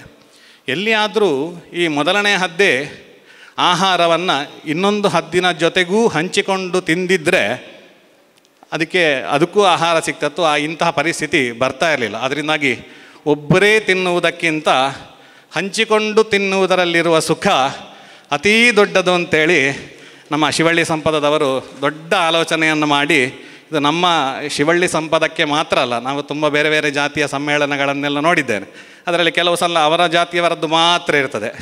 ಇದು ಸ್ವಾರ್ಥ ಸಂಪದ ಅಲ್ಲ, ಇದು ನಿಜವಾದ ಶಿವಳ್ಳಿ ಸಂಪದ ಅಂತ ಹೇಳುವಂಥದ್ದು ಇವತ್ತು ನಮಗೆ ಎಲ್ಲ ಸಮಸ್ತ ಹಿಂದೂ ಬಾಂಧವರಿಗೂ ಅದಕ್ಕೆ ಪ್ರವೇಶವನ್ನು ಕೊಟ್ಟು ಎಲ್ಲರೂ ಮೋಕ್ಷಕ್ಕೆ ಹೋಗೋದಾದರೆ ನಾವು ಮಾತ್ರ ಅಲ್ಲ, ಎಲ್ಲರನ್ನೂ ಮೋಕ್ಷಕ್ಕೆ ಕರೆದುಕೊಂಡು ಹೋಗುವ ಅಂತ ಹೇಳುವ ಒಂದು ಒಳ್ಳೆಯ ಭಾವನೆಯಿಂದ ಒಳ್ಳೆಯ ಕಾರ್ಯಕ್ರಮವನ್ನು ನಮ್ಮ ಹರಿಪ್ರಸಾದರು, ಹಾಗೆ ಶ್ರೀಧರಣ್ಣ, ಅನಂತಣ್ಣ, ಪ್ರಕಾಶನಿಗೆ ತುಂಬ ಜನ ಇದ್ದಾರೆ ಅದರ ಹಿಂದೆ ಬೆನ್ನೆಲುಬಾಗಿ. ಮುಖ್ಯವಾಗಿ ಇಬ್ಬರೇ ನನಗೆ, ಅಂದರೆ ಗಣೇಶಣ್ಣ ಅಧ್ಯಕ್ಷರು ಕೂಡ ಇದ್ದಾರೆ. ಆ ಅಧ್ಯಕ್ಷರ ನನಗೆ ಮೊನ್ನೆ ಒಬ್ಬರು ಕೇಳಿದರು ಹೀಗೆ ಮಾತಾಡಬೇಕಾದ್ರೆ, ಅಧ್ಯಕ್ಷರು ಗಣೇಶಣ್ಣೇತ ಅಂತ. ಅದರ ಆ ಭಾವನೆ ನನಗೆ ಅರ್ಥ ಆಯಿತು. ಮತ್ತು ಹೇಳಿದೆ, ಅಧ್ಯಕ್ಷರ ಕೆಲಸ ಏನು ಅಂತ ಕೇಳಿದರೆ ತುಂಬ ತಿರುಗಾಡೋದಲ್ಲ, ಅಕ್ಷ ಅಂತ ಹೇಳಿದರೆ ಕಣ್ಣು, ಸುತ್ತಲೂ ಕಣ್ಣಿರುವವ ಅಧ್ಯಕ್ಷ ಅಂತ. ಅವನೆಲ್ಲವನ್ನು ನೋಡಿಕೊಂಡಿರಬೇಕು, ಕೂತ್ಕೊಂಡೇ ಇರಬೇಕು ಅಂತ. ಕಾರ್ಯದರ್ಶಿ ಅಂದರೆ ಅದರ ಒಡನಾಟ ಎಲ್ಲ ಅದಕ್ಕೆ ಅವರ ಮಾರ್ಗದರ್ಶನ ಪ್ರಕಾರವಾಗಿ ನಾವೆಲ್ಲ ಬೇರೆಯವರೆಲ್ಲ ಒಡನಾಡಿಕೊಂಡು ಒಂದು ಒಳ್ಳೆಯ, ಮುಖ್ಯವಾಗಿ ಒಂದು ಹರಿಪ್ರಸಾದ್ ಅಣ್ಣನಿಗೆ ಪ್ರೇರಣೆ, ಮತ್ತೊಂದು ಈ ಸ್ಥಳ, ಆ ಪ್ರೇರಣೆ ಬಂದದ್ದಕ್ಕೆ ಒಂದು ಸೂಕ್ತವಾದ ಜಾಗೆಯನ್ನು, ವ್ಯವಸ್ಥೆಯನ್ನು ಶ್ರೀಧರಣ್ಣ, ಈ ಮುಖ್ಯ 2 ಹೆಸರುಗಳನ್ನು ಅವರಿಗೆ ನಾವು ಎಷ್ಟು ಅಭಿನಂದನೆ ಸಲ್ಲಿಸಿದರೂ ಸಾಕಾಗಲಿಕ್ಕಿಲ್ಲ. ನಮ್ಮೆಲ್ಲರ ಪುಣ್ಯದಲ್ಲಿ ಒಂದು ಅಂಶ ಅವರಿಗೆ ಇದ್ದೇ ಇದೆ. ಮಗದೊಮ್ಮೆ ಅವರಿಗೆ ಅಭಿನಂದನೆಯನ್ನು ಸಲ್ಲಿಸ್ತಾ, ಹಾಗೆ ಜನಗಳು ಕೂಡ ಹಾಗೆ ನಮಗೆ ಆಚಾರ್ಯರೆಲ್ಲ ಹೇಳಿದರು. ತುಂಬ ಪುತ್ತೂರಿನಲ್ಲಿ ನನಗೆ ಅವರು ಆರಂಭದಲ್ಲಿ ಮಾತಾಡಬೇಕಾದ್ರೇ ನಾನು ಮೊನ್ನೆ ಇಲ್ಲಿ ಒಂದು ಚಿಂಚೋಳಿ ಅಂತೇಳಿ ಪ್ರದೇಶದಲ್ಲಿ ಭಾಗವತ ಸಪ್ತಾಹ ಮಾಡಿದ್ದೆ. ಒಂದು 6,000 ಜನ ಸೇರಿದ್ದಾರೆ ಅಂತ.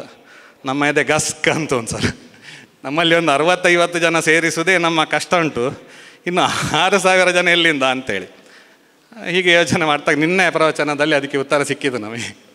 ಅವರು 3 ಸಲ ರಾಮ ಶಬ್ದವನ್ನು ಹೇಳಬೇಕು ಅಂತೇಳಿ ಹೇಳಿದರು. 3 ಶಬ್ದದಲ್ಲಿ ಗುಣಿಸು ಅಂತ. ನಮ್ಮ ಪುತ್ತೂರಿನ ಜನರನ್ನು ಅವರು ಮುತ್ತು ಅಂತೇಳಿ ಹೇಳಿದ್ದಾರೆ. ಆ ಪುತ್ತೂರಿನ ಜನಗಳ ಅಭಿಪ್ರಾಯ ಹೇಳಬೇಕಾದ್ರೂ ನಿನ್ನೆ ಹೇಳಿದ್ದಾರೆ, ಇಲ್ಲಿಗೆ ನಾವು ಭಾಗವತವನ್ನು ನಿಲ್ಲಿಸುವುದಿಲ್ಲ. ಇನ್ನೊಬ್ಬರು ಹೆಂಗಸರು ಮಾತಾಡಬೇಕಾದ್ರೆ ಇಷ್ಟದವರೆಗೆ ನಾನು ರಾಮನ ಕಥೆ ಹೇಳ್ತಾ ಇದ್ದೆ, ಇನ್ನು ಮೇಲೆ ಮೊಮ್ಮಗನಿಗೆ ಭಾಗವತ ಕಥೆಯನ್ನು ಹೇಳ್ತೇನೆ. ಟೀಚರ್ ಹೇಳಿದರು ಇನ್ನಷ್ಟು ಆನ್ಲೈನಲ್ಲಿ ನಾನು ಪಾಠ ಮಾಡ್ತೇನೆ ಅಂತೇಳಿ. ಅದರಿಂದಾಗಿ ಇಷ್ಟೇ ಜನ ಕೇಳಿದ್ದಲ್ಲ, ಇನ್ನೊಂದಷ್ಟು 1000 ಜನ ಇಲ್ಲಿರುವ ಜನದನ್ನು ಗುಣಿಸಿ ಪುನಃ ಗುಣಿಸಬೇಕು. ಹಾಗಿದ್ದಾಗ ಅವರು ಹೇಳಿದ ಜನಕ್ಕಿಂತಲೂ ಒಂದು 10 ಪಟ್ಟು ಜಾಸ್ತಿ ಆಗ್ತದೆ ಅಂತ ಹೇಳುವಂಥದ್ದು. ಹಾಂ ಹೌದು. ಇನ್ನೊಂದು ಅದೇ ನಮಗೆ ಅದು ಇನ್ನೂ ಖುಷಿಯಾಗಿರ್ತಕ್ಕಂಥ ವಿಷಯ.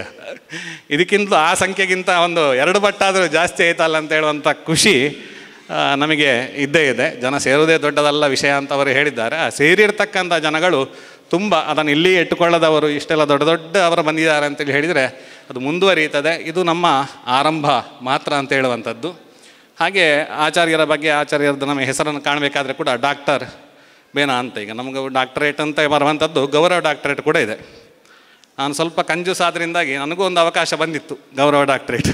ಸ್ವಲ್ಪ ದುಡ್ಡು ಕೊಡಬೇಕಿತ್ತು. ನಾನು ಮನೆಯಲ್ಲಿ ಸ್ವಲ್ಪ ಹಾಲಿಗೆ ದುಡ್ಡು ಕೊಡೋದೇ ಲೆಕ್ಕ ಮಾಡಿ ಕೊಡೋದು. ಅದರಿಂದಾಗಿ ಕಂಜೂಸ್ ಆದ್ದರಿಂದಾಗಿ ಇದಕ್ಕೆ ದುಡ್ಡು ಕೊಟ್ಟರೆ ಅದರಿಂದಾಗಿ ಡಾಕ್ಟರ್ ಅಂತ ನಾನು ಹಾಕ್ಕೊಳ್ಳಿಲ್ಲ. ಆದರೆ ಆಚಾರ್ಯರ ಡಾಕ್ಟರೇಟ್ ಆಗಿರುವಂಥದ್ದಲ್ಲ. ಸ್ವತಃ ವಿದ್ಯಾಪೀಠದಲ್ಲಿದ್ದಾಗಲೂ ಕೂಡ ಅತ್ಯಂತ ಬುದ್ಧಿವಂತ ವಿದ್ಯಾರ್ಥಿ ಸಂಘದಲ್ಲಿ ಕಾರ್ಯದರ್ಶಿ ಆಗುವಂಥದ್ದು ಎಲ್ಲರಿಗೂ ಅವಕಾಶ ಸಿಗುವುದಿಲ್ಲ. ಆ ಮಟ್ಟದಲ್ಲಿ ಅವರು ಒಳ್ಳೆಯ ಕಾರ್ಯದರ್ಶಿಯಾಗಿ ಅಷ್ಟು ಬುದ್ಧಿವಂತಿಕೆಯಿಂದ ನಂತರದಲ್ಲಿ PhD ಮಾಡಿಕೊಂಡೇ 3 ವರ್ಷ ಸತತ ಹೊರಗಿನ ಪರೀಕ್ಷೆಗಳಲ್ಲಿ ಗೋಲ್ಡ್ ಮೆಡಲಿಸ್ಟ್ ಅವರು. ಅಷ್ಟು ದೊಡ್ಡ ಬುದ್ಧಿವಂತರು, ಅದರಿಂದಾಗಿ ಅಷ್ಟು ದೊಡ್ಡ ವಿದ್ವಾಂಸರು. ಅದರಿಂದಾಗಿ ಸೂಕ್ತವಾಗಿ ಅವರನ್ನು ಡಾಕ್ಟರ್ ಅಂತ ಹೇಳುವಂಥದ್ದು ಅದು ಬೇರೆ ರೀತಿಯ ಡಾಕ್ಟರ್ ಅಲ್ಲ. ಈಗ ಕೆಲವು ಸಲ ಡಾಕ್ಟರ್ ಅಂತ ಹಾಕಿದಾಗ ಹೆದರಿಕೆ ಆಗ್ತದೆ, ಅದಕ್ಕೋಸ್ಕರ ಸ್ಪಷ್ಟನೆ. ಅಷ್ಟು ಅವರಿಗೆ ಯೋಗ್ಯವಾಗಿ ಅಂದರೆ ಅವರಿಗೆ ಡಾಕ್ಟರ್ ಪದವಿಗೆ ಅವರು ಒಂದು ಭೂಷಣ ಆಗಿದೆ ಅಂತೇಳಿ ಹೇಳಲಿಕ್ಕೆ ಸಂತೋಷ ಆಗ್ತದೆ. ಅದರ ಜೊತೆಗೆ ವಿಜಯೇಂದ್ರ ಅವರು ಹೇಳಿದ್ದೇ ಜಯ. ಈಗ ಭಾಗವತದಿಂದ ಏನು ಸಿಗ್ತದೆ ಅಂತ ಕೇಳಿದರೆ ಜಯ ಸಿಗ್ತದೆ ಅಂತೇಳಿ. ಆದರೆ ಆಚಾರ್ಯರಿಂದಾಗಿ ನಮಗೆ ವಿಜಯ, ಅದು ಇನ್ನೂ ಕೂಡ ವಿಶೇಷವಾದ ಜಯ ನಮಗೆ ಪ್ರಾಪ್ತಿಯಾಗಿದೆ. ನಮ್ಮ ಗುರುಗಳನ್ನು ಈಗ ನಾವು ಆಚಾರ್ಯರು ಹೇಳಬೇಕಾದ್ರೆ ಮಧ್ವಾಚಾರ್ಯರು ಓಡಾಡಿದ ಊರು. ನಾವು ದೇವರನ್ನಂತೂ ಕಾಣಲೇ ಇಲ್ಲ, ಮಧ್ವಾಚಾರ್ಯರನ್ನು ಕಾಣಲಿಲ್ಲ, ಶಂಕರಾಚಾರ್ಯರನ್ನು ಕಾಣಲಿಲ್ಲ, ರಾಮಾನುಜಾಚಾರ್ಯರನ್ನು ಕಾಣಲಿಲ್ಲ, ಅನಂತರ ಬಂದ ವಾದಿರಾಜರು ವ್ಯಾಸರಾಜರನ್ನು ಕಾಣಲಿಲ್ಲ, ರಾಘವೇಂದ್ರ ಸ್ವಾಮಿಗಳನ್ನು ಕಾಣಲಿಲ್ಲ. ನಾವೊಬ್ಬರನ್ನು ಕಂಡಿದ್ದೇವೆ, ಈ ಶತಮಾನದ ಶ್ರೇಷ್ಠ ಯತಿಗಳಾಗಿರ್ತಕ್ಕಂಥ ವಿಶ್ವೇಶತೀರ್ಥರನ್ನು ನಾವು ಕಂಡಿದ್ದೇವೆ. ಅದು ನಮ್ಮ ಭಾಗ್ಯ. ಆದರೆ ಇಲ್ಲಿ ಕುಳಿತವರಲ್ಲಿ ಕೆಲವರು ಬೇಸರಿಸಬಹುದು ಈ ವಿಷಯಕ್ಕೆ, ಯಾಕೆಂದರೆ ಕೆಲವರು ಕಾಣದೇ ಕೂಡ ಇರ್ಬೋದು. ಖಂಡಿತವಾಗಿ ಬೇಸರ ಮಾಡಬೇಕು ಅಂತಿಲ್ಲ. ಆ ವಿಶ್ವೇಶತೀರ್ಥರನ್ನು ಯಾರು ನೋಡಲಿಲ್ವೋ ಆಚಾರ್ಯರನ್ನು ನೋಡಿದರೆ ಸಾಕು. ಆಚಾರ್ಯ ತೀರ್ಥರಲ್ಲಿ ಆ ವಿಶ್ವೇಶತೀರ್ಥರನ್ನು ನಾವು, ಅಂದರೆ ವಿಶ್ವೇಶತೀರ್ಥರು ನಮ್ಮಿಂದ ಹೋಗಲಿಲ್ಲ, ನಮ್ಮ ಜೊತೆಗೆ ಇದ್ದಾರೆ ಅಂತ ಹೇಳುವಂಥದ್ದು ಸ್ಪಷ್ಟ. ಅದರಿಂದಾಗಿ ಅಂತಹ ಆಚಾರ್ಯರಿಗೆ ನಾವು ಗುರುವಂದನೆಯನ್ನು ಮೂರು ಸಲ ಮುಟ್ಟಿದ್ದಾರೆ, ಆದರೂ ತಿರುಗಲಿಲ್ಲ. ನನಗೆ ಒಂದು ಇಷ್ಟು ಹೇಳಬೇಕು ಅಂತೇಳಿ ಆಚಾರ್ಯರಿಗೆ ಎಷ್ಟು ಗಡಿಬಿಡಿ ಆದರೂ ತೊಂದರೆ ಇಲ್ಲ ಅಂಥೇಳಿ ನಿಂತಿದ್ದೇನೆ. ಅಂತೂ ಗುರು ಕಾಣಿಕೆಯನ್ನು ಸಲ್ಲಿಸಬೇಕು ಅಂತೇಳಿ ಆಚಾರ್ಯ ನಿನ್ನೆ ಹೇಳಬೇಕಾದ್ರೇ ಹೇಳಿದ್ದಾರೆ. ನಾವೆಲ್ಲ ಹಿಂದಿಯ ಬಡ ಬ್ರಾಹ್ಮಣರು, ಪುತ್ತೂರಿನವರು ಅಂತ, ಇಲ್ಲೆಲ್ಲ ಅರಮನೆ ಇದೆ ಅಂತೇಳಿ ಹೇಳಿದ್ದಾರೆ. ಆಗ ಅನ್ನಿಸಿದ್ದು ನನಗೆ, ಹಿಂದಿಯ ಬಡ ಅಂತೇಳಿ ಹೇಳಿದರೆ ನನ್ನನ್ನು ನೋಡಿದಾಗಲೇ ಗೊತ್ತಾಗ್ತದೆ, ನಾವೆಲ್ಲ ದೇಹದಿಂದ ಬಡ ಬ್ರಾಹ್ಮಣರು, ಅಕೌಂಟಲ್ಲಿ ಸ್ವಲ್ಪ ಕಡಿಮೆ. ಅಕೌಂಟಿಂದ ಅಲ್ಲ, ದೇಹದಿಂದ ದೊಡ್ಡ ಬಡ ಬ್ರಾಹ್ಮಣರು. ನಮ್ಮ ಮನೆಗಳು ಕೂಡ ಹೌದು ಅರಮನೆ ಅಂತೇಳಿ ಆಗ ಅನ್ನಿಸ್ತಿದೆ ನನಗೆ. ನನ್ನ ಚಿಕ್ಕ ಮನೆ, ನಾನು ಅರಮನೆ ಅಂತೇಳಿ ಅಂದ್ಕೊಳ್ತಾ ಇದ್ದೆ. ಅರ ಅಂತೇಳಿ ಹೇಳಿದರೆ ದೋಷ ಅಂತ, ದೋಷ ಇರುವ ಮನೆ ನಮ್ಮದೆಲ್ಲ. ಆದರೆ ಆಚಾರ್ಯರು ಹಾಗೆ ಇತ್ತೀಚೆಗೆ ಗುರುಗಳು ಎಲ್ಲ ಬಂದು, ತುಂಬ ಜನ ಗುರುಗಳು ನಮ್ಮೆಲ್ಲರ ಮನೆಗಳಿಗೆ ಬಂದು ನಮ್ಮ ಮನೆಯಲ್ಲಿರುವ ದೋಷವನ್ನು ಹೋಗಲಾಡಿಸಿ ನಿಜವಾದ ಅರಮನೆಯ ರಾಜನ ಒಂದು ಅರಮನೆಯ ಹಾಗೆ ನಮಗೆ ಪುನೀತಗೊಳಿಸಿದ್ದಾರೆ. ಅವರು ಮೊದಲಿಗೆ ನಮಗೆ ಇಲ್ಲಿಗೆ ಬರಬೇಕಾದ್ರೆ ಯಾವುದೇ ಮನೆಗಳ ಭೇಟಿ ಕಾರ್ಯಕ್ರಮ ಇರಲಿಲ್ಲ. ಕೊನೆಗೆ ಆಚಾರ್ಯರ ಇದನ್ನು ನೋಡಿ ಎಲ್ಲರೂ ಮನೆಗೆ ತುಂಬ ಜನ ಕರೆದ್ರು, ಇನ್ನೂ ಎಷ್ಟೋ ಜನ ಪೆಂಡಿಂಗ್ ಇದೆ. ಅದು ಈ ವರ್ಷ ಆಗುವಂಥದ್ದಲ್ಲ. ಇಲ್ಲಿ ಅಲ್ಪಾರಂಭ ಅಂತೇಳಿ ನಮ್ಮ ಒಂದು ಸಂಕಲ್ಪ, ಅದರಿಂದಾಗಿ ಇದು ಆರಂಭ ಮಾತ್ರ, ಇಲ್ಲಿಗೆ ಮುಗಿಯುವಂಥದ್ದಲ್ಲ. ಈ ಅಲ್ಪ ಆರಂಭದ ವಿಷಯದಲ್ಲಿ ನಾವು ಕೊಡುವಂಥ ಕಾಣಿಕೆ ತುಂಬ ಅಲ್ಪ ಉಂಟು. ಆ ಕಾಣಿಕೆಯನ್ನು ಸ್ವೀಕಾರ ಮಾಡಿ ಮತ್ತೊಮ್ಮೆ ಮಗದೊಮ್ಮೆ ಆ ಪುತ್ತೂರಿಗೆ ಮುಂದಕ್ಕೂ ಕೂಡ ಇದೇ ರೀತಿ ಅನುಗ್ರಹಗಳನ್ನು ಆಚಾರ್ಯರು ಹರಿಸ್ತಾ ಇರಬೇಕು ಅಂಥೇಳಿ ಅವರ 2 ಪಾದಾರವಿಂದಗಳಲ್ಲಿ ಸಾಷ್ಟಾಂಗ ನಮಸ್ಕಾರಗಳನ್ನು, ತಲೆ ಶಿರವನ್ನು ಬಾಗಿ ಸಾಷ್ಟಾಂಗ ನಮಸ್ಕಾರಗಳನ್ನು ಮಾಡ್ತಾ ಇದ್ದೇವೆ.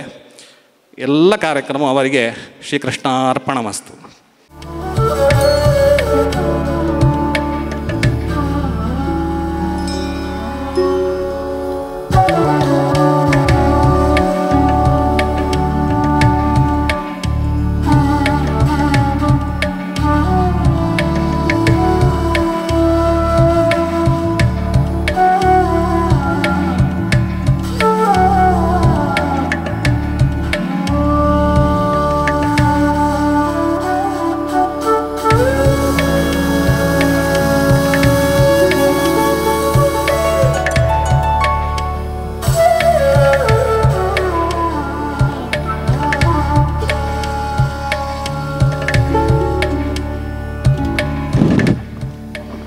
ಈಗಾಗಲೇ ಆಚಾರ್ಯರು ತಿಳಿಸಿರುವಂತೆ ಬೀಳ್ಕೊಡುಗೆಗಾಗಿ ಶ್ರೀಕೃಷ್ಣ ಉಡುಪಿಯಿಂದ ಷಣ್ಮಾಕಾಚಾರ ರೂಪದಲ್ಲಿ ಬಂದಿದ್ದಾರೆ ಅಂತ ಹೇಳಿದರು. ಅದೇ ರೀತಿ ಮೊನ್ನೆ ಕೂಡ ಹಾಗೆ ಆಗಿದೆ. ಆಚಾರ್ಯರು ನಾವು ಉಡುಪಿಯಿಂದಲೇ ಕರೆಕೊಂಡು ಬಂದದ್ದು. ಅದೇ ರೀತಿ ಈಗಾಗಲೇ ತಡ ಆಗಿದೆ. ಆಚಾರ್ಯರು ಪೂಜಾ ವಿಧಿಗಳನ್ನು ಮುಗಿಸಿ ಮತ್ತೆ ತೆರಳುವವರಿದ್ದಾರೆ.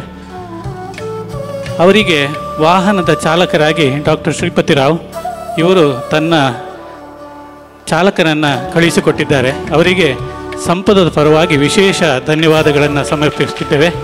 ಅದೇ ರೀತಿ ಈ ಶ್ರೀಮದ್ ಭಾಗವತ ಸಪ್ತಾಹಕ್ಕೆ ಬೇರೆ ಬೇರೆ ರೀತಿಯ ಸಹಕಾರವನ್ನು ನೀಡಿದ ತಮಗೆಲ್ಲರಿಗೂ ಒಂದೇ ಮಾತಿನಲ್ಲಿ ಧನ್ಯವಾದಗಳನ್ನು ಸಮರ್ಪಿಸುತ್ತಾ, ಮುಂದೆಯೂ ನಾವು ಇಂತಹ ಸತ್ಕಾರ್ಯಗಳಿಗೆ ಜೊತೆಯಾಗಿ ಇರೋಣ ಅಂತ ನಿಮ್ಮೆಲ್ಲರಲ್ಲಿ ಪ್ರಾರ್ಥಿಸುತ್ತಾ, ಈಗ ಮಂಗಳ ಪೂಜೆಗಾಗಿ ತಾವು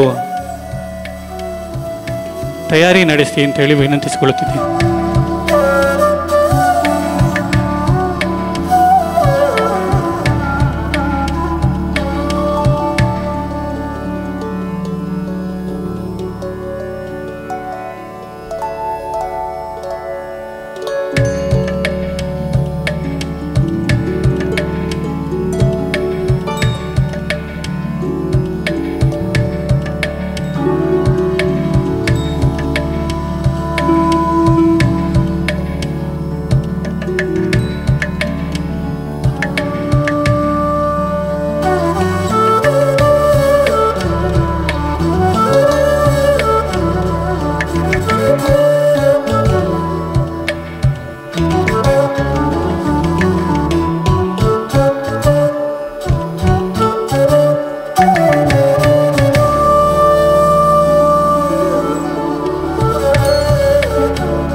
ಅಂತೆಲ್ಲ ಪಂಡ್ಲೆ ಕಾಯೇನ ವಾಚಾ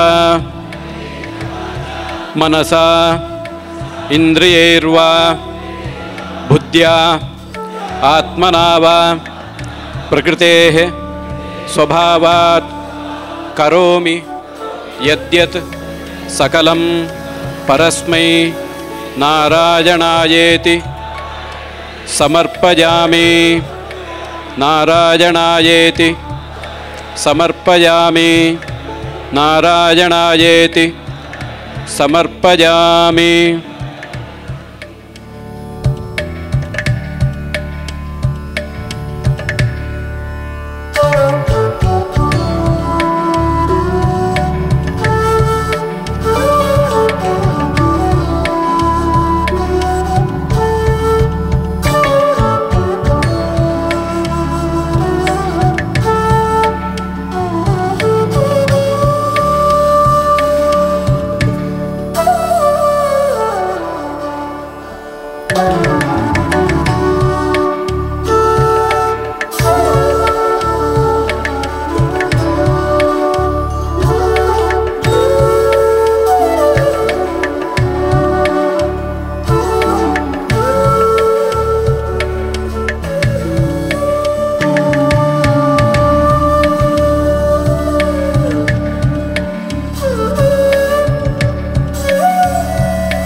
ಸುದ್ದಿ ಚಾನಲ್ ಕ್ಷಣ ಕ್ಷಣದ ಸುದ್ದಿಗಾಗಿ